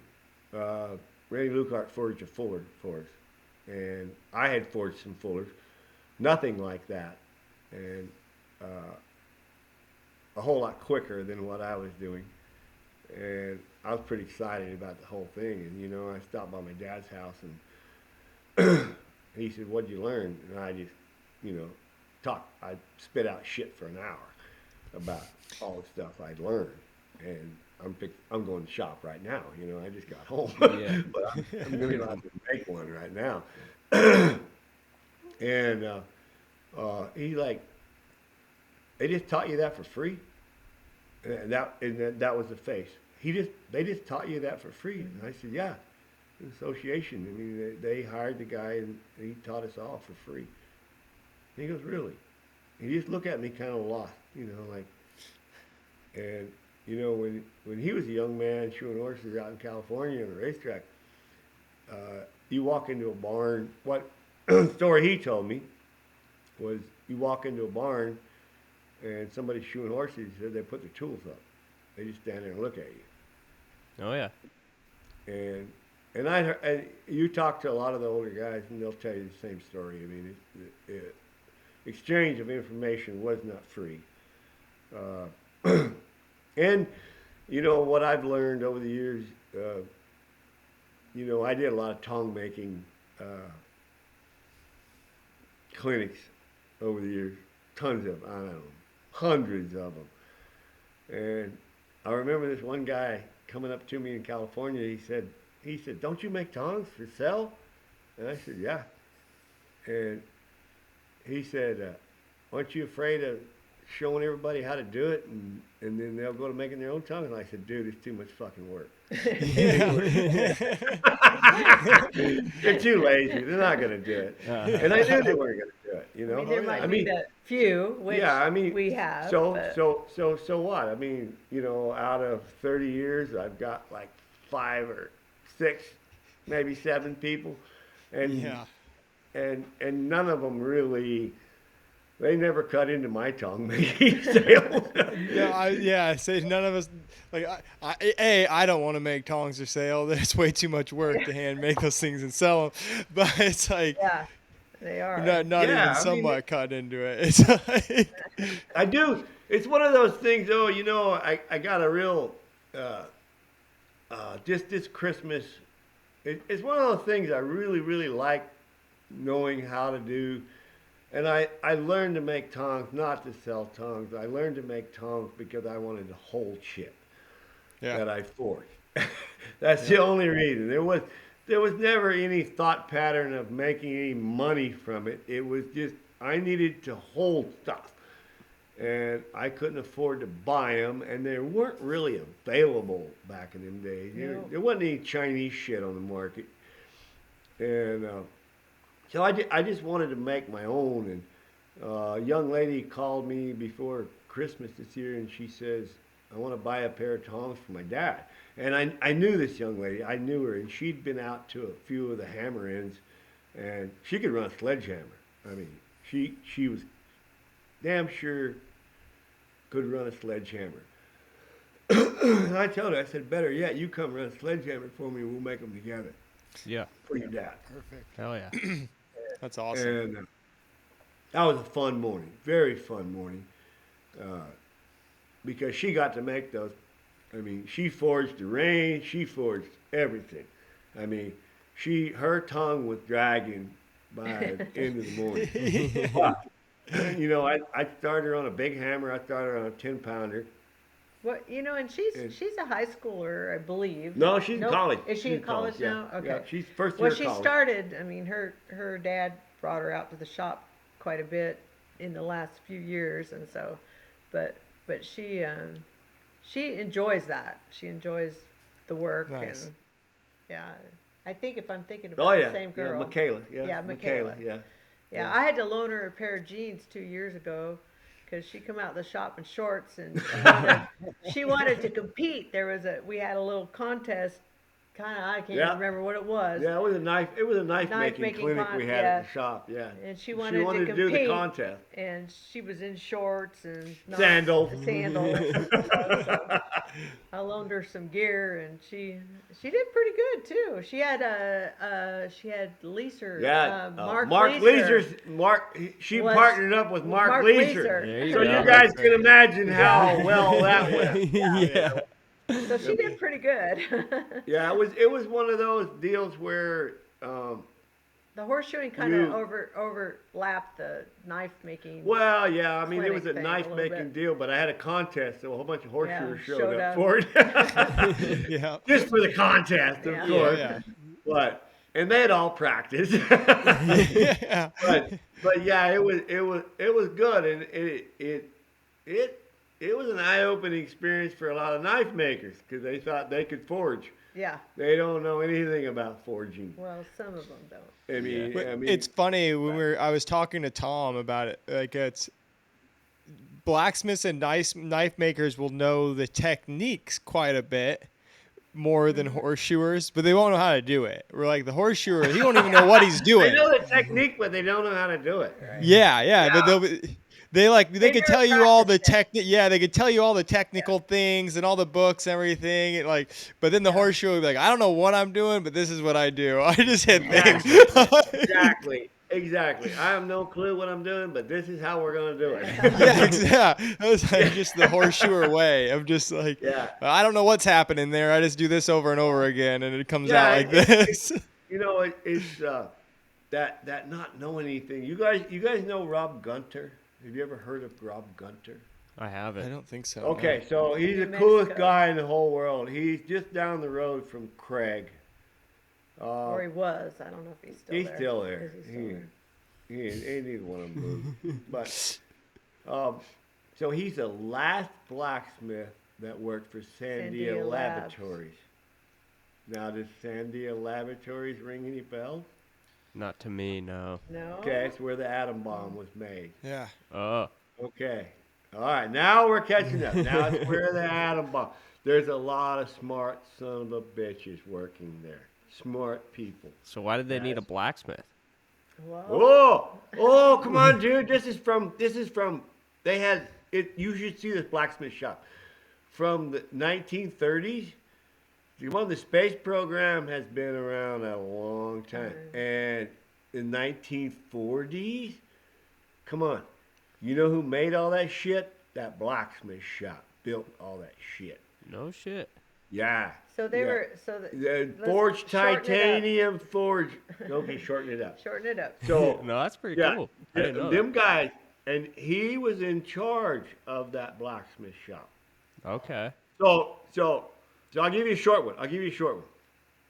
So a few of us took a class with him, a blacksmithing class, Kathleen and I want to do a blacksmithing class, and this guy's brilliant. I mean, he makes the coolest heads. He's just a cool guy. Brilliant. He does Brilliant like, artist. A lot of house, not just House hardware, hardware. but he also does The whole house. chandeliers. He does The whole Railings house. and Very stuff. intricate. So really some artsy rich guy's stuff. gonna build a $500 million house.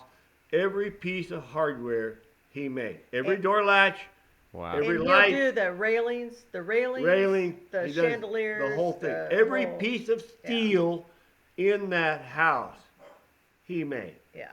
Every piece of steel. It's impressive. Unbelievable.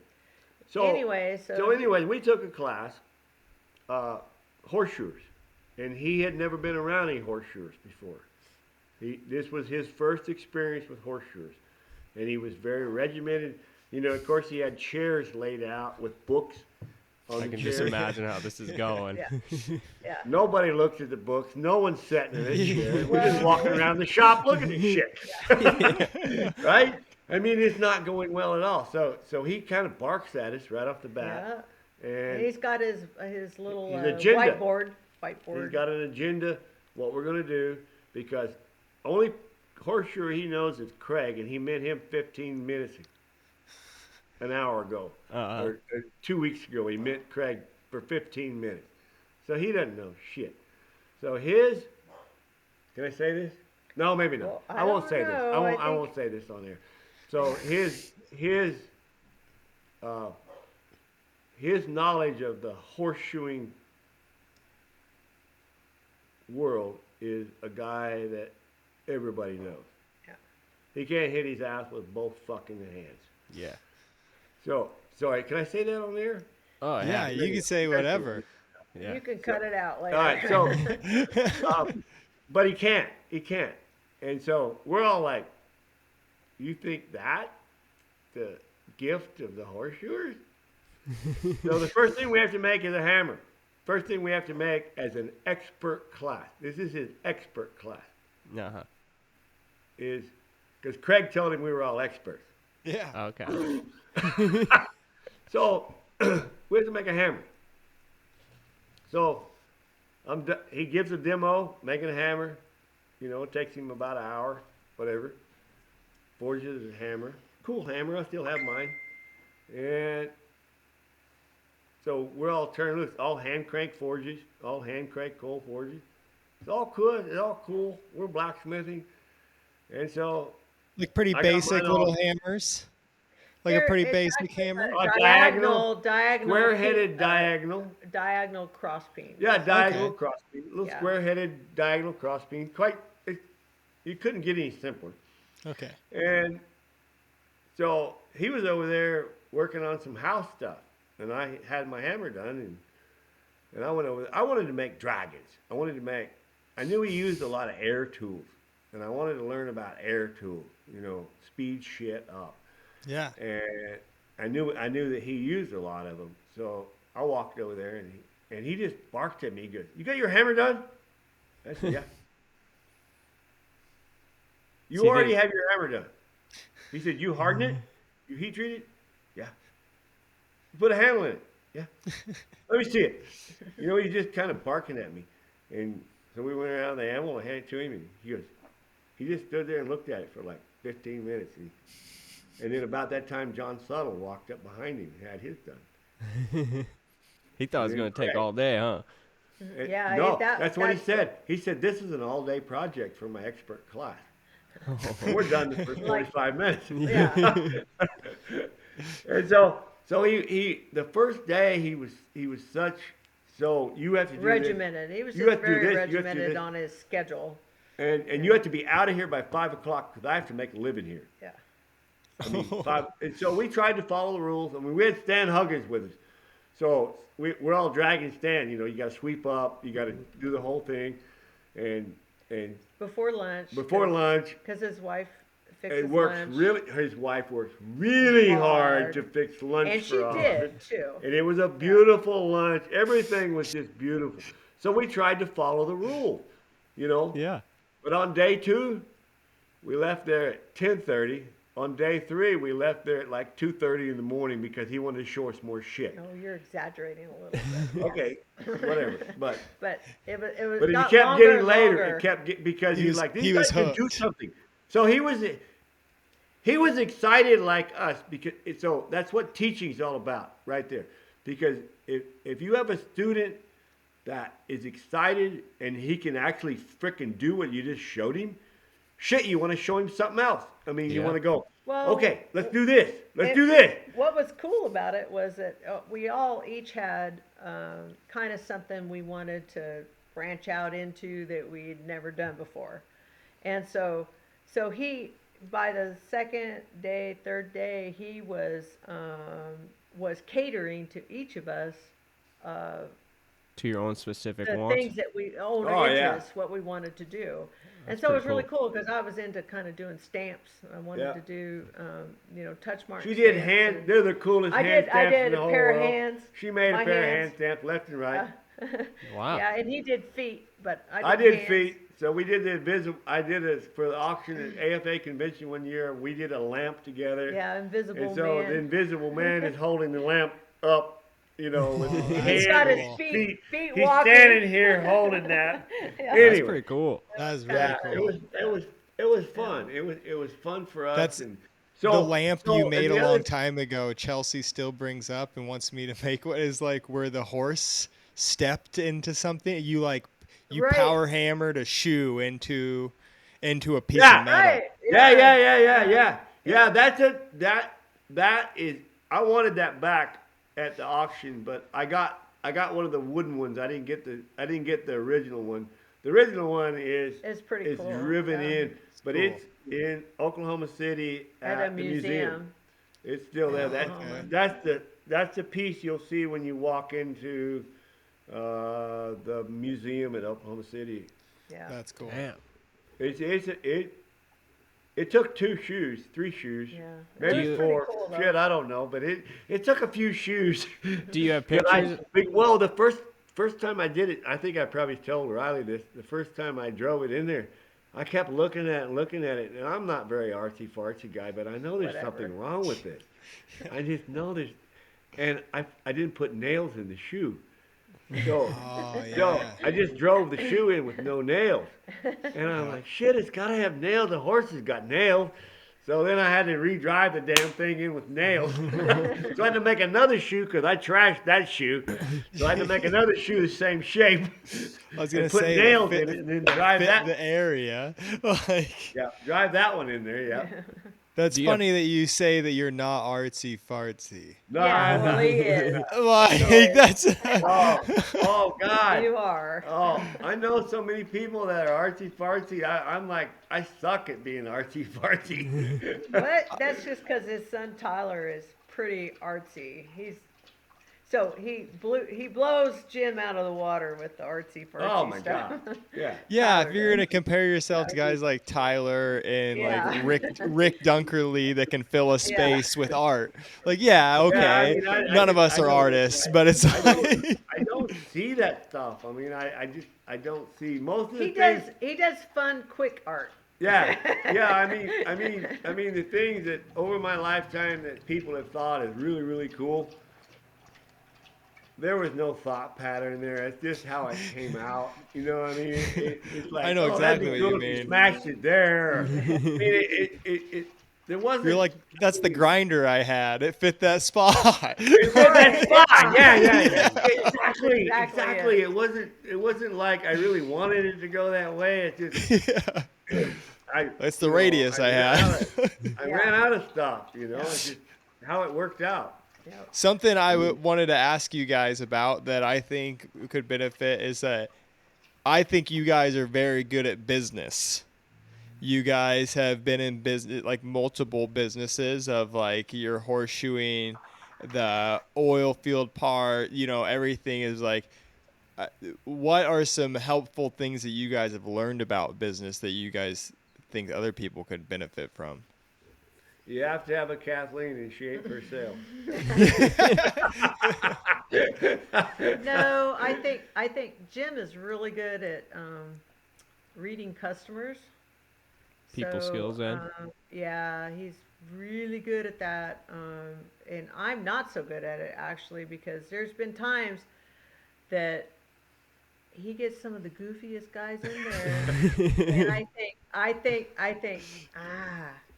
but he goes with it, and then it ends up being like the one of the best customers or the customer of the year. I mean, he's just, and so he being able to read the customer, I manage the money, and so I think it takes a dual effort. You got to have somebody to. Very. You got to have somebody that can manage takes- money, and you got to have somebody who can woo the customer or, read And- the customer. And at Manage the the same people. time, she takes no chances.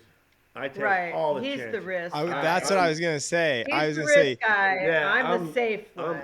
I'm so, the- you I'm the trust risk person. Jim. So You we trust have- everybody. yeah. Yeah, so we have to have, Playing like, with that. if we, I remember her and I buying, so this is how it worked. So, we're not rich people, so we got our cars paid off. Got her car paid off, got my truck paid off, so that's 2 payments gone in most people's world. Yeah. So I wanted a milling machine. So we figured out what the milling machine would cost, the first one, and we agreed that would be like a car payment. So and if it didn't work out, it's just a car payment. And we're not gonna go broke, we're not gonna go stupid, but it worked out, it made us money, and So we didn't really overextend. we never overextended. I mean, Never we overextended our did finance. push a little, but we always tried to stay within a certain amount of risk. I mean, he wanted to go a little further, and I kind of kept it. No, we can do this and rearrange. We might have to rearrange some stuff, but so I guess it really takes a risk taker and a safety guy. and, Opposites and attract. that worked for us. And you That can't worked for be us. you can't be one way or the other. I mean, she would never accomplish shit right. because she will not take a Take risk. a risk. She will I not. gotta have him. and to do that. And I would be broke as shit because I'll take tons of risk. Does that Yeah. make sense? Oh So- yeah. So we kind of pushed each other. the two of us together make the duo that actually makes money in the end. or at least doesn't make us go broke. So I don't know. how did the transition come from like shoeing horses to becoming a full-time like tool maker? Tough, very tough, Yeah. very tough. I'm a horseshoer at heart, always have been. I think she is too. I mean, Yeah. we love shoeing horses, but you have to remember me telling you I was a poor guy. Yeah. So, all right. So you get up in the morning. I get up early in the morning. I can go over here. You make this I much can make money. $100 an hour. I can go over here. I can make $150 an hour. I can Well, go over you here. I make $300 an hour. yeah. Where are you gonna go? $300.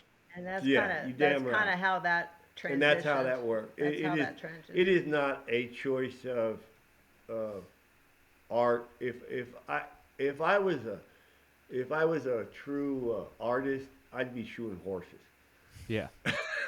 So did you already kind of like have like those tools already paid for and bought that you were able to build the horseshoeing tools with at that time? No. Or you kind No, of... we were making big payments, but we had some oil field work, which helped. Were those because kind of the at that same time- tools that you guys were able to use for that? Well, the machinery was. The machinery, I guess, yeah. Yeah, I mean, yeah, it's kind of an odd story. I mean, like I said, I'll talk to everybody. I mean, I'll talk to anybody, everybody. Yep. And if a guy walks in and he goes, "Hey, can you make this?" I'm like, "I don't know. Let me think about it a minute. How many you want?" Yeah. yeah. So I'm not I- going to make one, but I might make. Yeah, I mean, I will do. You guys ever seen one of those diggers that they bury telephone lines with a D8. Mm-hmm. It's this great big. You can't see me, but Yeah, it's a hooked so arm. Yeah. so they never dig a ditch. They just bury the line. Yeah. Yep. Yeah. So this thing is 14, 15 feet tall. It's 3 inches thick. Guy stopped by my shop in Midland and go, "Can you straighten this?" I'm like, "I don't know." Walk out the truck and look. Holy shit. He says, "We're down. I mean, we can't get another one for 2 weeks. Yeah. Is there any way of straightening it?" I said, "Yeah, I can straighten it.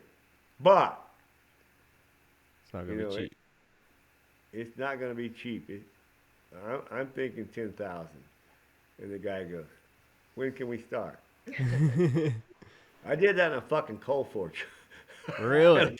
Yeah. Yeah. I was just about to ask, how did you do it?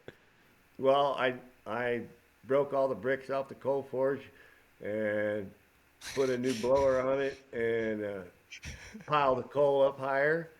And I got that fucker hot and put it in the press and straightened it. Oh, I hung I-beams from the ceiling. I was I gonna had ask, to how'd put you- 2 I-beams up so we could roll it from the press to the forge. And yeah, it straightened that bastard. Oh yeah. Just It some took longer to- problem It solving. took longer to set up than it did to straighten it. I bet. It But was just it was thankfully A30. you It was a priced wild it. deal. I mean, You priced What? it well, though. You priced it well, though. well, yeah, because I knew the bastards needed it. Yeah. I mean, And that Supply and so demand. so I made at the same time. I mean, I was learning the whole time, right? These big ass companies. When you get big ass companies coming to your shop, you start to learn a little more and a little more every time. So Basic Energy come in the shop. Guy from Basic Energy, and he had a little part in his hand like that. And he goes, "Can you make that?" And I go, "Hell yeah, I can make that." He says, "Can you have me 2 of them by 5 o'clock?"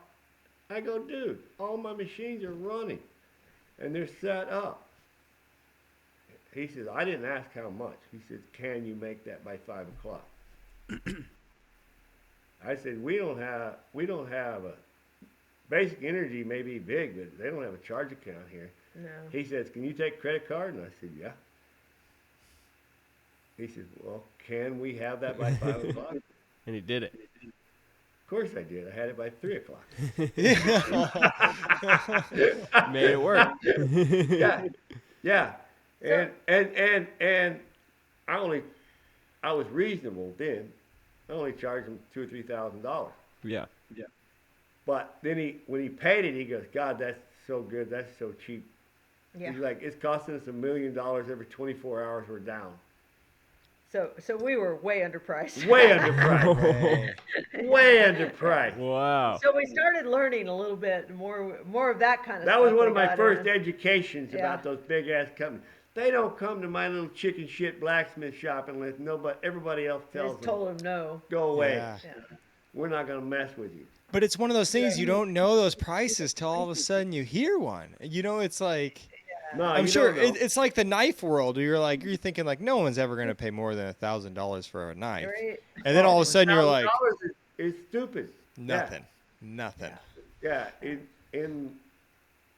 Yeah, in the right context, the right. So it's.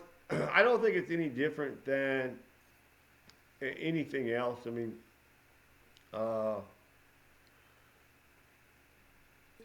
fame. Let's talk about fame for a minute. Fame won't buy you a cup of coffee. I've heard that my whole life. People say, "You're famous." Well, fame ain't gonna buy you shit.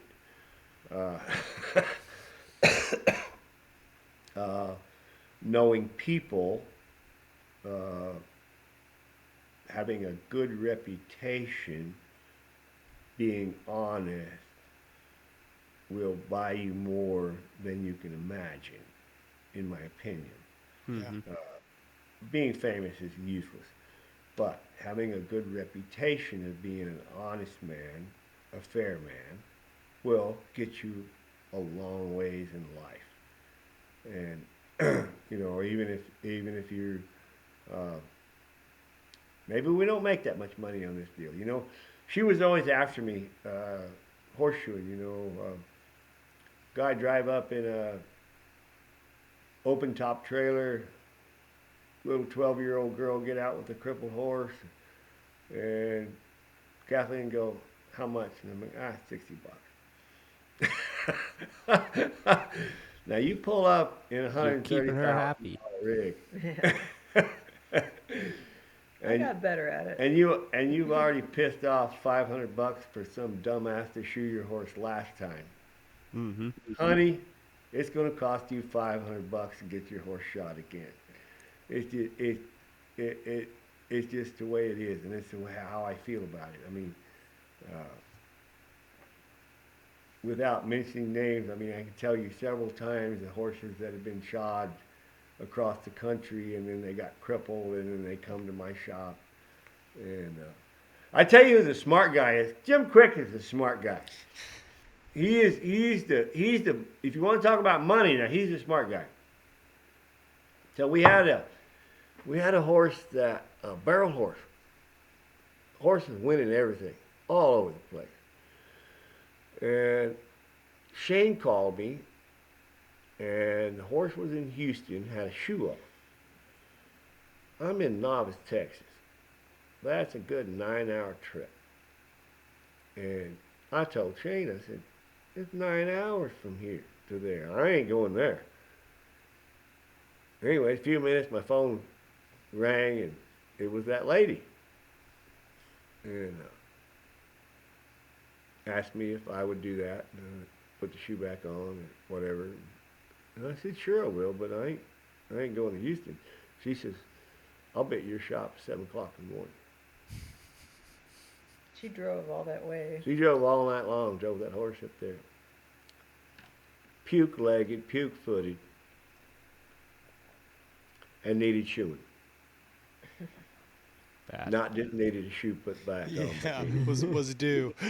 And that damn Shane Carter's got this little chicken shit, 1/4 inch. Concave. Concave, which we didn't have. I don't shoe anything We with don't have concave. concave. Nothing. I hate that shit. I don't nothing with concave.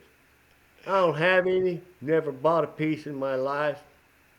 Well, I have bought some Yeah. for contests, but Yeah. I've never shot a horse with one. Not Well that you done. wanted to. I have shot horses with, but I haven't done it on I purpose. didn't enjoy it. But it was just little thin shit. Anyways, I pulled them shoes off, and I told the lady, I'm like, we have to shoot a horse. We have to shoot a horse. And she said, all right. And I said, I got the hind shoes off, and the insides were pretty thick on the hind shoes. So I'm like, well, there's my pattern. So I had her in my little shoeing room. I taped her feet back up. I taped the feet up, and I said, take it back to the trailer. Because I don't know if power hammer's going to make the horse nuts or whatever. So I took those inside webs and made me a block. And then out of sucker rod, I forged new Concave. Concave. Because, hey, this horse is winning everything. Think about Uh-huh. it. You're going to change the type of shoes that this horse is wearing? No, I'm not going to. You ain't going to blame that shit on me. So I'm going to put this horse back exactly like Shane had him. And so I forged out the concave and shod the horse, clipped him. I can't stand it. I couldn't help myself. I clipped the bitch. And so off she goes. And she wins Houston with the horse. Thank God. It was scary the whole time. I mean, this little club-footed piece of shit. And the next year, she came down. And I'd moved. I'd moved up to Midland. And she called and said, can I bring the horse by and get him shod? And I'm like, yeah, you bet. And so her and I are on a better basis. I think this is the third time I shod the horse. And I shoe horses for $75. And she she asked me what she owed me, and I said 75. And she said, she just kind of laughed, and she got her checkbook out, and she goes, you know, you and Shane need to go up. I said, I know, but I live in the area I live in. I mean, it doesn't cost a lot of money for me to live here, and it's nice. I like it, and it really, this is good for this part of the world. And she says, well, I go up to Utah, and Shane puts new shoes on the horse, charged me $75. I come down here, Texas, you put new shoes on the horse, charge me $75. I stop in Colorado, and Jim Quick resets one of you guys' shoes for $250.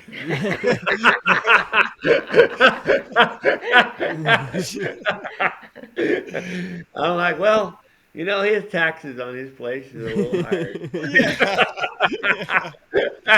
But that bastard's got it down. I mean, Yeah. he's got it Oh, down. yeah. And fair enough. And fair enough. I mean, I'm just not that smart. But I think as horseshoers we probably need to be smart, you know, not try to overcharge people, but It's hard to do it for yourself.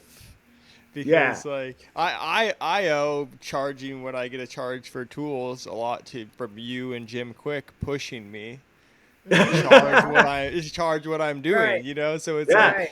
it's easy to tell somebody else to do it, but it's way harder to do it yourself, especially when Yourself. you're staring at the owner. You're like, Oh, I don't know. I don't know. whatever. I think it's a. It. Let's take heart bars for instance. I mean, one of my best friends in the whole world, Bernie Chapman. There'll probably be a few viewers that remember Bernie. And he was the opposite. You know, I mean, back in the day, a lot of guys. Bernie charged $75 for a pair of heart bars, and then plus travel. I mean, back in them days, that was nothing. And you know, a lot of guys get $250 to put a set of heart bars on. Bernie could. Bernie's the one who taught me, and I, anytime I worked on a founder's horse, I put heart bars on exactly like he showed me because it worked, and it worked every time. Well, not every time, but it worked. And it was quick. Instead of keg shoes, you had heart bars forged up, ready to go in your truck. I mean, I used to make Bernie just. He always just welded two pieces together. Well, you know, of course, I like to forge, so I would take a piece of, you know, 5/16 by 1 and forge it into a heart and split it and all that bullshit. But I like to forge, and that's how him and I got along. He didn't really see the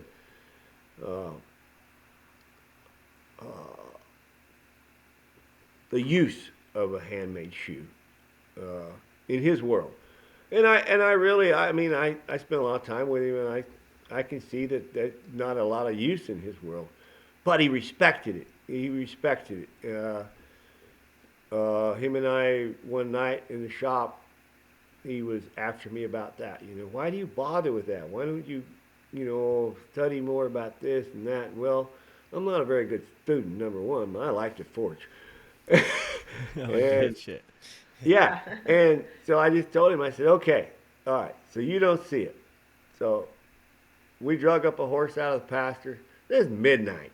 We drug a horse out of the pasture, and I said, you shoot front and hind, I shoot front and hind. And then you decide which is the better shot side.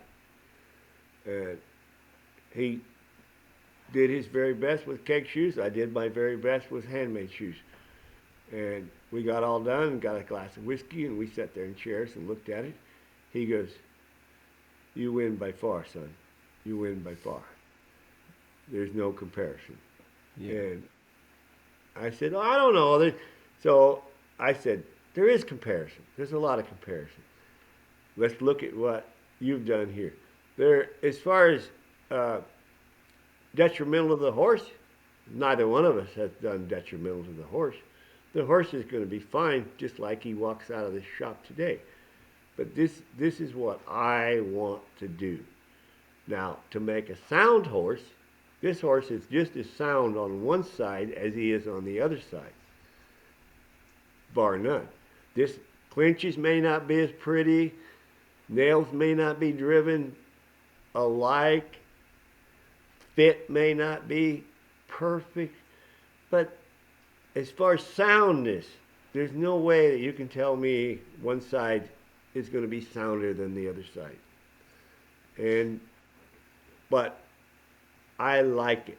I like it, and he liked it. So that trophy that I made after he passed away, I put a rose on there. I made a rose and put on there a handmade rose. And the one reason I put a handmade rose and a keg shoe. There's a keg shoe on that trophy and a handmade rose because he loved the blacksmithing.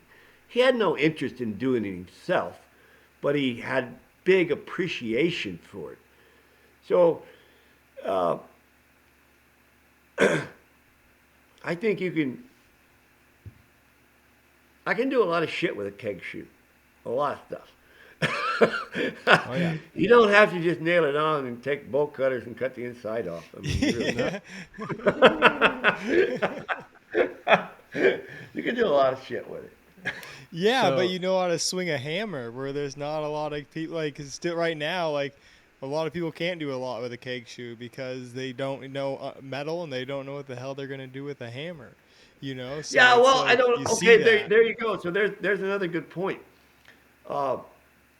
See, I enjoy it, and Yeah. I always enjoyed it. And so I know a lot of people just go to work, go shoe horses, and they just want to collect the check. And so collecting the check is one thing. I mean, that's the ultimate goal, right? Is to collect the check. But if you can collect a check and have your mind working all day long and enjoying yourself, holy shit, what a life I've had. Does that make sense? I Instead mean, of Yeah. focusing on a dollar. right? I mean, I never, since I started shoeing horses, I never hated going to work my whole life. I mean, I jump up, I'm ready to go. I mean, the hardest transition I had was just walking out in the shop and going to work instead of getting in the truck and going somewhere to go to work. Yeah. So I'm quite used to that now, by the way, guys. It's easy. Well, I'm sure it's like you don't shoe horses anymore, but it's still like it just never really changed. You were still at the shop. You just kind of moved into something else. Yeah, huh? but I don't know. Yeah, I like being in the shop. I like making things. Maybe that's where the knife stuff comes from. I just like making things. I mean, I like making things that people appreciate. Yeah. Does that make sense? I Yeah. mean, I don't. And that you have an interest in, probably. Yeah, I don't know what I would do if. I mean, I like learning.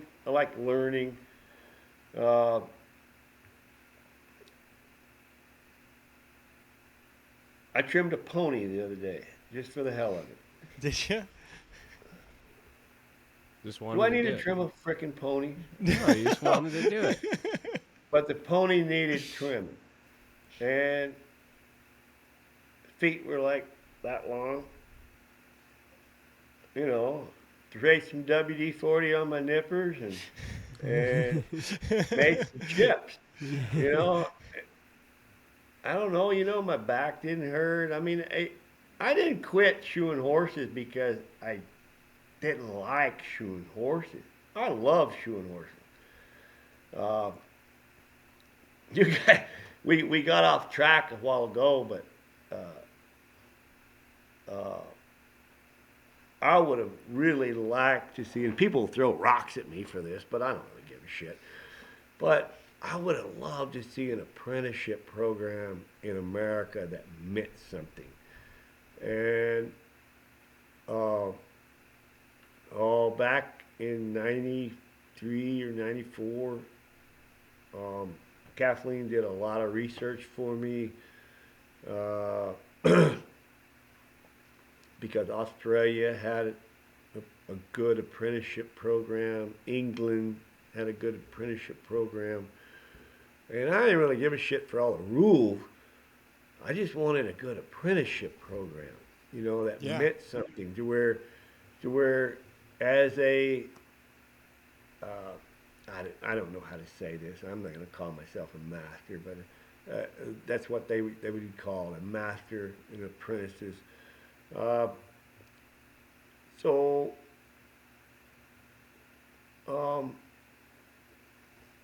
if anybody looks up Midland, Texas on a map, Okay. it's out in the frickin' middle of nowhere. So I shod horses in 500-mile radius. Think about that for a minute. It's a bit. Because I was Huge. always chasing money. Always chasing money. And that 500 miles might be a little exaggerated, probably more like 300, but nevertheless, it seemed like 500 some morning. It was big. And Kathleen and I was headed to 4-6's ranch one morning going down Interstate 20, and I saw a horseshoeing truck going back towards my house. Yeah. And I looked at Kathleen and I told her, I said, that sumbitch is going up there shoeing our neighbor's horses that I won't shoe because they only pay X amount of money. So that man's getting a raise from where he lives, so he's driving his ass off to come up and shoe my next door neighbor's horses, and I'm getting a raise because I'm driving over here and shoeing this guy's horses. And it makes no sense whatsoever because I want to make X amount of money. Now, it doesn't matter, say, $50 a horse, $75 a horse. That doesn't matter. I don't care about that. It has about end income at the end of the year is what I care about. So if I had apprentices, I could shoe those $45 horses next door to me. And those horses would get shod better because my apprentices would do it, and I won't allow anything less. And you could shoe within 15 miles like people in Europe do, rather than driving my ass off halfway across the country because I want $125 to shoe a horse. And the standard would be higher on those horses. Exactly. On the And neighbor's standard, horses. because that's one of the rules. I mean, once you take someone on to be an apprentice, it's your job to make sure that they are very good at what they do. Trained. And I'm not ashamed of any of the guys that ever worked for me. They're all quite well trained, and they went home and made good businesses of their own. It's unfortunate that these days when people take somebody on, it's as a money thing where you're here to help me make more money so we can shoe more horses versus taking the time to teach them and bring them up and to make them better. It's just a totally different concept these days. Oh, I It's agree. a matter of like cost of living and everything else. Yeah, I agree. But that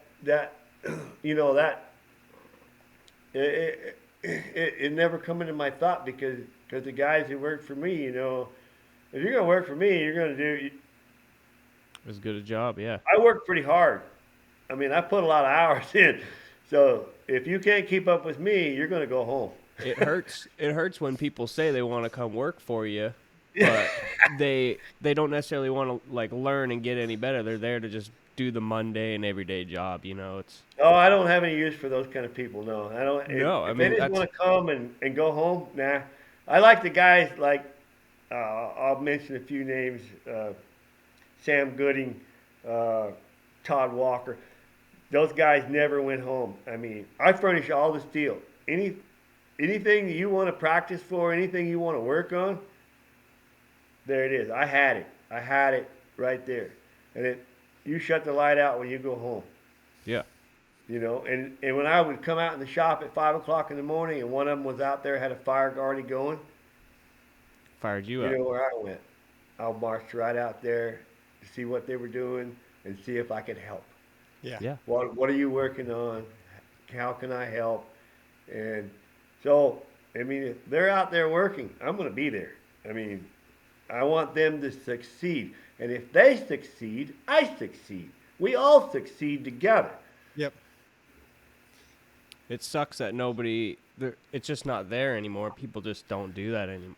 I don't You know if it's not there. It just, some people say it's too much work to take on. I mean, I just enjoyed it. I mean, I truly, someone who was truly, I mean, I can't think of anything better. Someone walking to my shop that's truly interested in learning something. I'm all over it.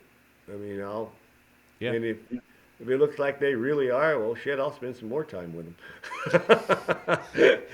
I mean, if they just want to come in and fart around and use my gas and use my coal, I mean, I don't know. I ain't got much use for that, but I'll damn sure give them a try and see. I mean, there's nobody that's ever walked in my shop yet I've ever turned away, ever. Yeah, that's huge. You're quite the people person. Yeah, I mean, I like people. I like Yeah. people, you know, until they piss me off. But then you got guys like me and Jim Quick that we just don't like people very much. We like being in the woods a little bit. So- Yeah, well, I haven't gotten Jim Quick back for dragging my ass up a mountain to go elk hunting yet. I wasn't in good enough shape for that. I was a little off on that. That's all elk hunting is, just up and down, up and down. Just like, Yeah, at a high rate of speed. yeah, they move fast. So. Yeah, well, we bait shit down here and we just sit and shoot it. Yeah. We don't go out and get it. Yeah, it's a different deal. A little bit flatter land there too. Yeah, I mean, you gotta call them in. You don't run up and down mountains trying to find them. Yeah. Well, They Jim, hide. question that I've been asking everybody is, who would be on your Mount Rushmore is what we consider it. Who would be 4 people that you look up to and have idolized throughout your life and respect dearly? Dave Wilson, Edward Martin, Bernie Chapman.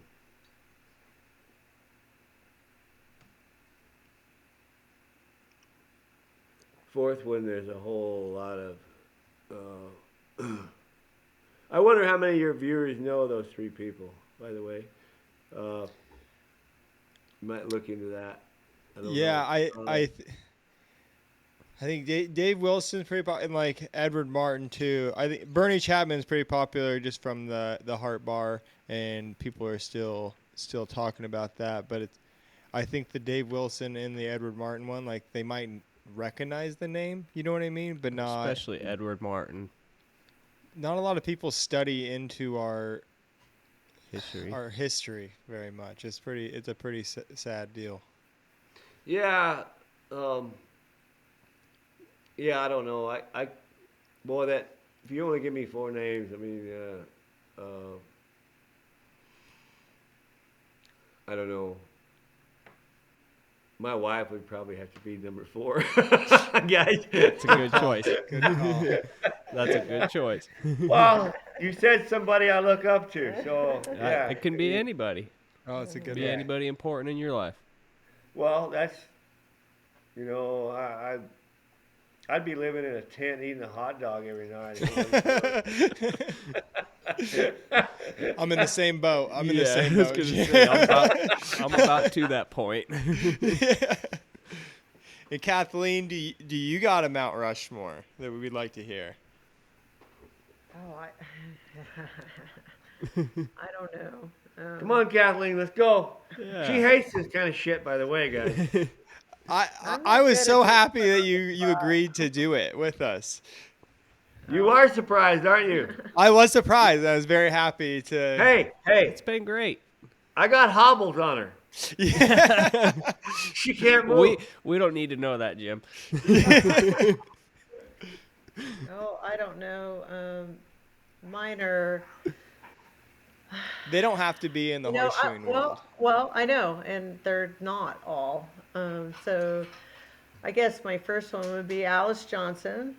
She's always been in my corner and helped me out of a lot of hard spots when I was starting out, and I have to say her. I have to say my good friend Kelly Vermeer. Yeah. She has just been a rock. She's helped me out of a lot of tough spots too. Gave me a place to live and at Those are times, two and amazing and ladies. just been really, really good friends. Both of those people, and I don't know. I guess I have to say my dad. Um, he was always a big influence in my life, and um, he was a little bit like Jim, the risk taker of the family. So I guess I kind of patterned myself after that kind of man a little bit. Um, and so him and my mom, just for being, she was she was she's me to Jim. I mean, she's always been the rock for my dad and keeping him centered. And I admire that in people, and so I guess those would be my four if I had to only pick four. There's quite a few more, but It can I be a guess tough those are question. in the front of my mind. So, yeah. It's because it's cool too. Is like, would you talk about Jim is the same way that I've seen like talking to your mom when your mom talks about your dad. Of like, Yeah. you guys light up and you're like, well, they're wild, but you gotta love them. Yeah. It's Yeah. just, Yeah, you got to. it's Yeah, great. yeah, yeah. Gotta love the free spirit. And something Yeah, I so wanted to ask you, Kathleen, is that and I'm not sure, is like, but when you came into the horseshoeing world, was like besides Alice and Kelly, was there a lot of female horseshoers there? Because like now there is a ton of female horseshoers out right now. No, there weren't really, but I knew Margot Collins. That was her last name at the time. I'm not quite sure what her I new. don't know what her I married think name she has is. a married name now, but Margot, and she was also another person that encouraged me, and she had been in the horseshoeing world way before me. Um, had been doing it for a while and had a really good business. And then Jennifer Horn. Uh, Yeah. I mean, there's so many ladies in the industry that have been there for a while and before me.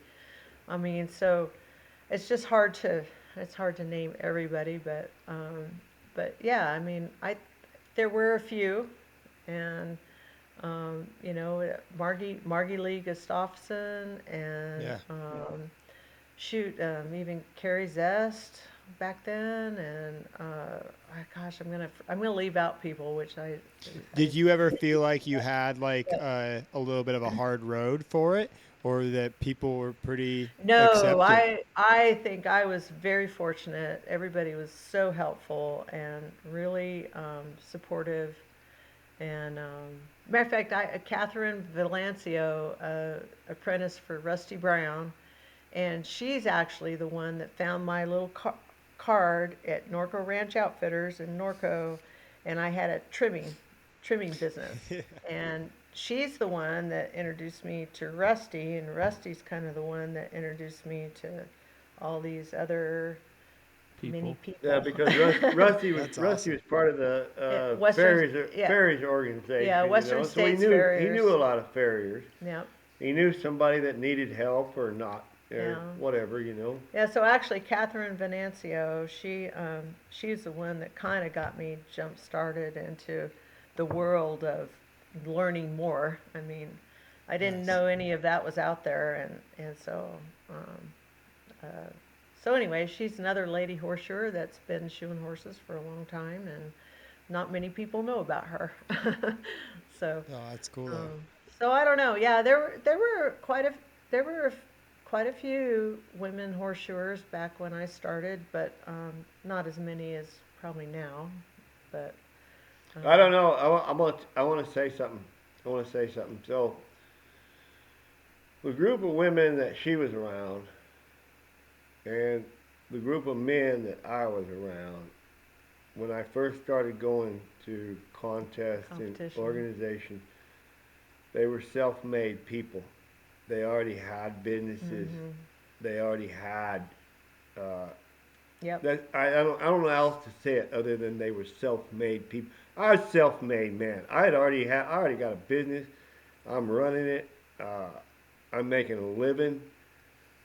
Uh, so when we got together, you know, and I think I've said this before, but Four Corners used to be a big contest for me. I really loved Four Corners because I don't even know when it died, but it used to be back in the '90s. It was a huge contest. It always had a great judge, and but one of the big things for not only for me, but I think for other people, you know, I would get to see some of the best guys in the country, and not had nothing to do with competing against them. It had to do with getting to visit with them over lunch, or we would talk about horses that we had somebody had worked on, somebody else had worked on, and try to learn about our trade. And oh, Keep sorry, your face in the. whatever. They don't need my face. And talk about our trade. I can never remember a conversation where so and so is the judge. What do you think he's going to be looking for? I can never remember that. It was not even a question. The competition was just there so that we could get together and have the camaraderie of like-minded people to talk about what we had learned, maybe show somebody else what we had learned, and then pass that on and learn something from them, and then go home and have a go at that. Is that, I mean, and No, I that's, think I that's think that's lost. gone. I think I that's think gone. that is completely lost. I And it agree, bugs because me a now lot. we show up at a contest just to see how we stand, and we go back to the hotel room. Yeah, Yeah. yeah. I mean, I agree. that's lost, and I really Yeah. hate it that that's lost because I don't know that I don't know that some of my conversations with some of my friends, uh, you would never learn that on YouTube. I just don't see how, and I'm not a big YouTube guy. I don't know really Well, no, how to do it. there's certain things that only conversation will pull out. Right, because it's back and forth. It's between me and you, Yep. and and we have to be together in order for that conversation to No, take this place. this right here is about as close as you're gonna get Yep. online. Online. Yeah, No, this is it good is. stuff you guys are doing. But It is. it's still different than when you guys were both at the contest, had a go at that shoe, had something like-minded to talk about, experience you just went through, and that Yeah, fired into something else. Yeah. yeah, and you know we would. Uh, that would be the first half a day. It wouldn't be talking about the judge. It wouldn't be talking about. I mean, shit. Everybody's practiced or they're not. Whatever. That really didn't make a shit. The thing was to get together, and I think back in them days we were all happy to get away from home for a little while. we probably drank too much and danced too much and all Well, that stuff. it wasn't nearly as serious as it is. It's not as I guess as the these competition days. was The not competition as serious was more of as a it's become. fun. And do you think too it was a little bit that you hadn't talked to those people like in a while, that like now we kind of Probably. take Oh, you don't even know. Definitely. Their father could have died and you wouldn't know it. yeah. Yeah. You would not know it. So It's not like does today. that make sense? I mean, Now you can know one in of your 15 best minutes. friends that you get along with and see 4 times a year, his father just died, but you don't know it. Yeah. But now we know it. We know it immediately. Mhm. So That might be the stem of a little bit of it, that like now we're like, well, I don't need to go over and You're have a too conversation with informed. him. Yeah, you're too like informed. you're like I already know Maybe his too daughter had a informed. dance recital last week. I don't need to hear about it. Yeah. It's just Yeah. Right. No, that's I don't think know. like But it was. it kills I mean, us. the competitions back. least in the 90s, I'll Yeah. put it that way. In the 90s. 90s, you didn't have the social media, you didn't have a lot of the, the stuff that goes on now, and in the competitions would be more, Social. yeah, social and fun. I mean, people, like I said, didn't take it quite so seriously. So, like, who was it? Kurt Cottle dumped a whole bucket of water, and who was it? The coal fire? I can't remember was the whole me. story. That was you. I Right. dumped that on Shane. On Shane. So right before the class, Right and before I the think draft class. he dumped a whole bucket of water in the coal fire and swished it all out. Oh my god. Right before the class started. I think if somebody did that to Money, Right. I don't think he'd be that cool about it. I don't think he- But I mean, stuff like that. Well, I mean, they weren't exactly happy with me, Riley. But how many times can you throw a 5-gallon bucket for 40 feet and it actually It goes hits where in you the want right. it to Yeah, go? that's true. That was an act of God, and that was my defense. That was an act of God. I mean, nobody can throw a 5-gallon bucket of water and it all hit in the same spot. Oh, that's perfect. And sometimes t-shirt It cannons. was an act of God. Yeah. But I mean, there was even stuff at Calgary. I mean, even small jokes, small things played, and and that was a pretty serious competition at Calgary. But That one was pretty people serious. did mess with people. No, I'm Well, I'm back- guilty of the I don't know if you guys know it, non-social. but back when that thing first started, when the prize list, what they called a prize list, it was a book of shoes, and there was 24 shoes. They're going to pick 12 of them, and they're going to be mixed up, 2 here and 2 there and 2 there. So you have a 35-minute class, a 45-minute class, and I don't know. Yeah. Can't remember. And no rasping, some rasping. So you have to practice 24 shoes. It's a lot. before you even go. If you really want to win and do well, you have to practice 24 shoes and practice them. This one with this one, that one with that one, that one with that one. In a coal fire. And not a very good. You And can't have 35 minutes. You can't have a good coal fire. You got to have kind Or a of shitty anvil too. Yeah. No, the anvil was Well- good. It just wasn't tied down. Right. Oh, So you got to have an anvil that No, bounces around. it was just sitting on a block. Yeah. So if you had a striker and that some bitch could strike, you get out You're on fucked. the horn and the anvil. If you flip the anvil off the damn horn, I'm like, Stunk. so that's the first thing I would do when I get to Calgary at 2 men. The first thing I did was go in the junk pile and grab scrap and tie forge the anvil out down. little pieces and tie the goddamn anvil down, and when we didn't flip it off the rock. You had to tie your own anvil down. Yeah, we're pretty spoiled And today.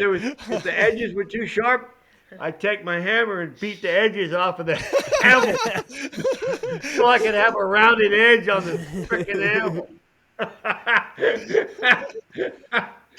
Hey, you gotta do what you gotta do. Yeah. that's right. So much for not serious. I was more practiced up then. That was a serious thing. It was Calgary. Oh, that Yeah, I was always great. wanted to win that thing, but I come close. But bridesmaid, Yeah. wasn't gonna happen. And you, in a way, you secondhand won it, with Bill. Yeah. So, Bill won it. yeah. That was a terrible fucking year he won it. God, it was awful. Those were the heaviest shoes they ever had there. I mean, only a Heaviest? Neanderthal could have won that year. Oh, That's the jeez. only way. That is those something were- like, those were that you can brag on pretty good is that most people, everybody that's been underneath of you has made the team, right? oh yeah, everybody. Yep. All your apprentices. Yep. That's a pretty Yeah. good Not me. accomplishment right there. Yeah, well, she just said, look, not me. Not me. You guys need to check into the girls' team. I'm gonna tell you Oh, what, yeah. the girls' team when at their height, Yeah. there's a lot of boys went away pissed off because a bunch of girls beat their ass. Oh yeah, I and, bet. And that used to just tickle the shit out of me. I mean, I'm like, so you don't mind getting beat, but you really hate being beat by a girl, or what? I used to love that shit. I never rubbed it in or anything like that. But Never. I've seen some pictures of that team, and you guys always looked like you're having so much fun. Just we like did. that was Yeah. probably like We had a lot of fun. Yep. And, Yeah, that they probably do. ate at people even more. Is that you guys were doing it and having fun doing No, it? the girls were good. I used to love. They'd come out to the shop to practice, and I'd get a couple draft horses and beat those draft horses into submission, and the girls weren't really into that, but.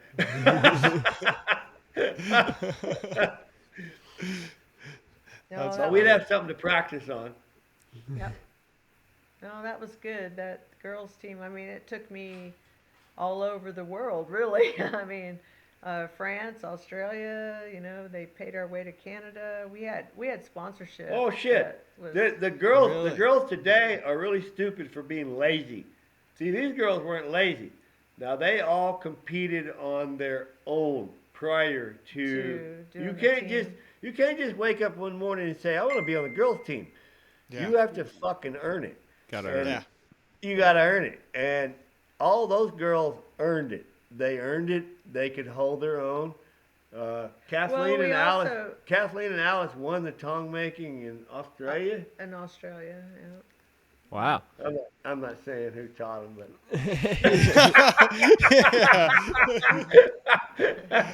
Oh. but I made them fucking practice from daylight till dawn. Yeah. Yeah, It I'm pays sure off. it helped that Kathleen's made a few pair of tongs, either like Yeah, on I the know. directing or the striking end. Yeah, mostly the striking in, but anyway, we did. Alice and I did really good there, and that was fun. Yeah, some of the boys hated that shit too. Yeah. That is great. Kelly did really good in France. Yep. She was top 10 in France, so that Really? was pretty cool. Second Yeah. one class. Second in one class. Yeah. Yeah. Yeah. Kelly did really So good. she did really good over there, and I don't know. We competed. I think we were. I think our team was together 2 or 3 years. 4 years. Was it 4? 4 years, 4. Yeah. So it was kind of cool. And they had sponsorship out the ass. Yeah. And so Well, Kathleen, being the good person she is, she tried to get some of the younger girls to take her place because she wanted to quit. Yeah. Right? This is where lazy ass comes in. Well, I don't know. It's just because we had a pretty good deal going. They got because- better sponsorship than the boys ever thought about having. Well, we also formed I can't quite remember what it wasn't a nonprofit. It was a somewhere in those lines. So we did file a tax return, and so people who sponsored us could actually get a real write-off from Yeah. the sponsorship money. So that enabled us to get more sponsorship. But St. Croix Forge, Clint Carlson back then, he was probably our biggest supporter. He's the one that traveled with us when we went to France and Australia and the different places. But He's a good guy. yeah, Well, because they were popular, because they weren't just girls. They'll beat your ass too. Yeah. Yeah. I mean, to me, that was the cool part about the girl team. It wasn't just that they were girls. These girls will beat you. If you fuck up, they'll beat you. potentially. But yeah, so that was a good Yeah, run. We had a good run. of that. They may be smaller, they may be more frail, they may not have quite the stamina, but if you All right, if you keep screw up, they'll beat you. And that really pissed a lot of the guys off back in the day. That they will beat you. They Oh, yeah, have it's practice and they are good at it. So don't let your guard down, because the girls will beat your ass. I always gotta think that's put in the work. a funny story that you've told of pulling Kathleen out of the crowd at blacksmith events to have her strike for you. Oh yeah. Yeah. I I hate planted that. her. I planted her. I I hate planted her. So I was funny. actually, I was wanting to ask if you She enjoyed hates doing shit, that or but not. The crowd loves it. The crowd loves it. You gotta I do that. bet. The crowd loves it. I hate that, but anyway. Yeah. He does Well, that. I don't really like. So when you ask for a striker, I mean, I've been all over the freaking world and need a striker. I like a striker. I think fulling a shoe by yourself is barbaric. I've always thought that. I mean, I put a jillion fullered shoes on a horse, and I fullered very few of them by myself. I've always had a striker right there at the truck, and Kathleen's fullered 1 billion shoes for me, 1 billion, and just there's nothing to it. You know, it's not hard. It's not. No one gets wore out. It's fast. Yeah. And so I think I see these guys at WCB. They have a striker, But they fuller their but they own full the shoes. shoe by themselves. I'm about to fucking puke. I was like, I'll tell you what, if old Jim Poor's allowed a striker, you guarantee that bastard's gonna fuller my shoe for me.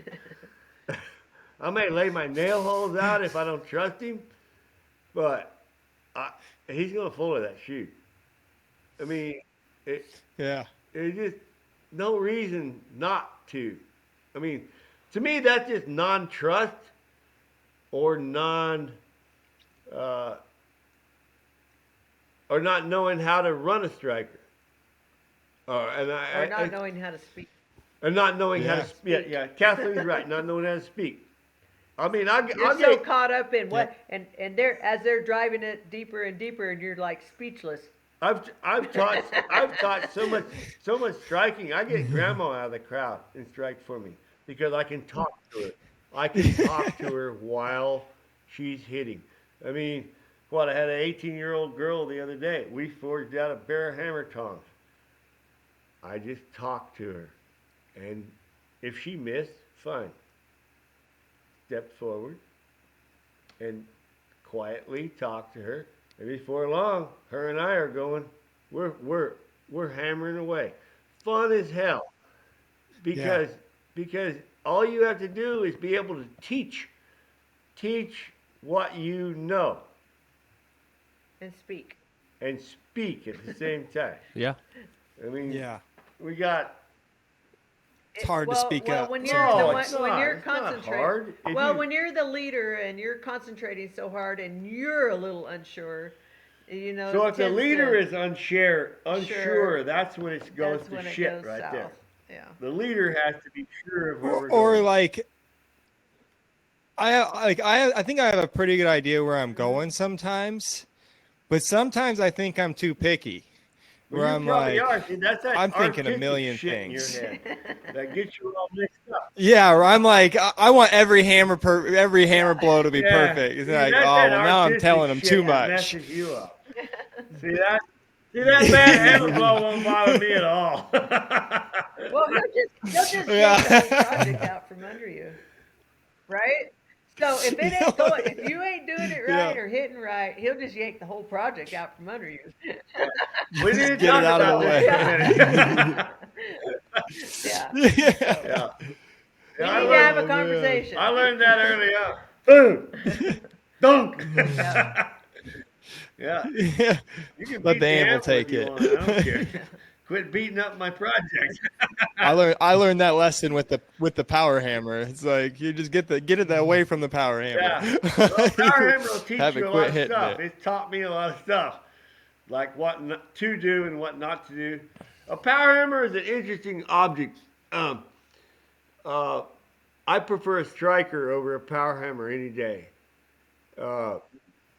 Yeah, power Well, hammer's pretty dope. Up and down. It's up and down. But what Yep. a power hammer will teach you that it's your fault, not the striker's fault. A Yes. power hammer will teach you in a Yep. second that that's your fault, buddy, because you weren't holding the punch Oh, yeah. straight. And if you think, oh, it's a damn power hammer, no, it's not. I guarantee you that power hammer goes straight up and straight down. It's your fault, and you know it, don't you? Oh yeah. It will It has teach no you. care It will about teach your you feelings. that quick. Like, big boy, I'm gonna teach you something right now. Oh man. Yeah, I have had a Yeah, sore arm or stuff fly around my yeah, shop yeah. like, It'll really, pretty quickly at a high rate of yeah. speed. Like, Yeah, I had a kid in it's the a shop the scary other day. deal. He was had a project and he had been there in the shop several times and he wanted a 3/4 inch rod to forge something down. I don't remember what knife, some knife thing, and he found a piece of sucker rod. He was going to do it with that, and I thought about saving his life, but then I thought better of it, and so I had some tall, It hurts. 3/4 inch sucker rod that was the reins had been forged on. Not the heads, just a blank, if you will, like those blanks I used to make. Yep. And so there was one Yeah, of like a those laying on lollipop. the floor, and the mean streak hit me, and I go, I'll just stay here and watch. Anyways, it started doing that, ripping his elbow out. I'm Yeah. like, put that thing back in the fire a minute. I'm like, all right, try this. Because I already had my elbow yanked out by trying that dumb shit. Just, you learn. And Oh man. I think that's what this Yeah. conversation, that's You what I learn want quick. this conversation to be about, is we learn. We, not I, not you. We learn. We learn together. And I don't know. I think that's what you guys' podcast is all about. Is we learn. Is that wrong or is that right or? Yeah. Is that, No, I think that's right on with what it is. It's like, and that was our goal with this, of you saying that like the conversations at the competitions and stuff are so great, and you learn so much from them.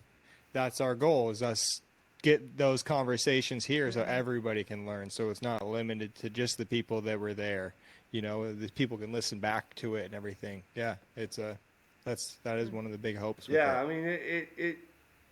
I think these things are cool. I'm not really up to date. I mean, God, everybody in my shop has earplugs and they're listening to podcasts. Yeah. When I work, I don't listen to anything but me because I'm just trying to get through the day without fucking something up. Yeah. Just trying. I definitely get that. Well, man, we've had you guys on I here for know. almost Oh, no 3 way. hours. Yes. Jim's a talker. Yeah. And so you were worried about figuring out the technology and everything Well, like that. you guys have no did idea. great. We had to get Tyler down here. We lost the sound on this stupid little computer 15 minutes before we're supposed to be on. And we had no sound. And Would never know. I had to bring in somebody who knew what the hell they were doing.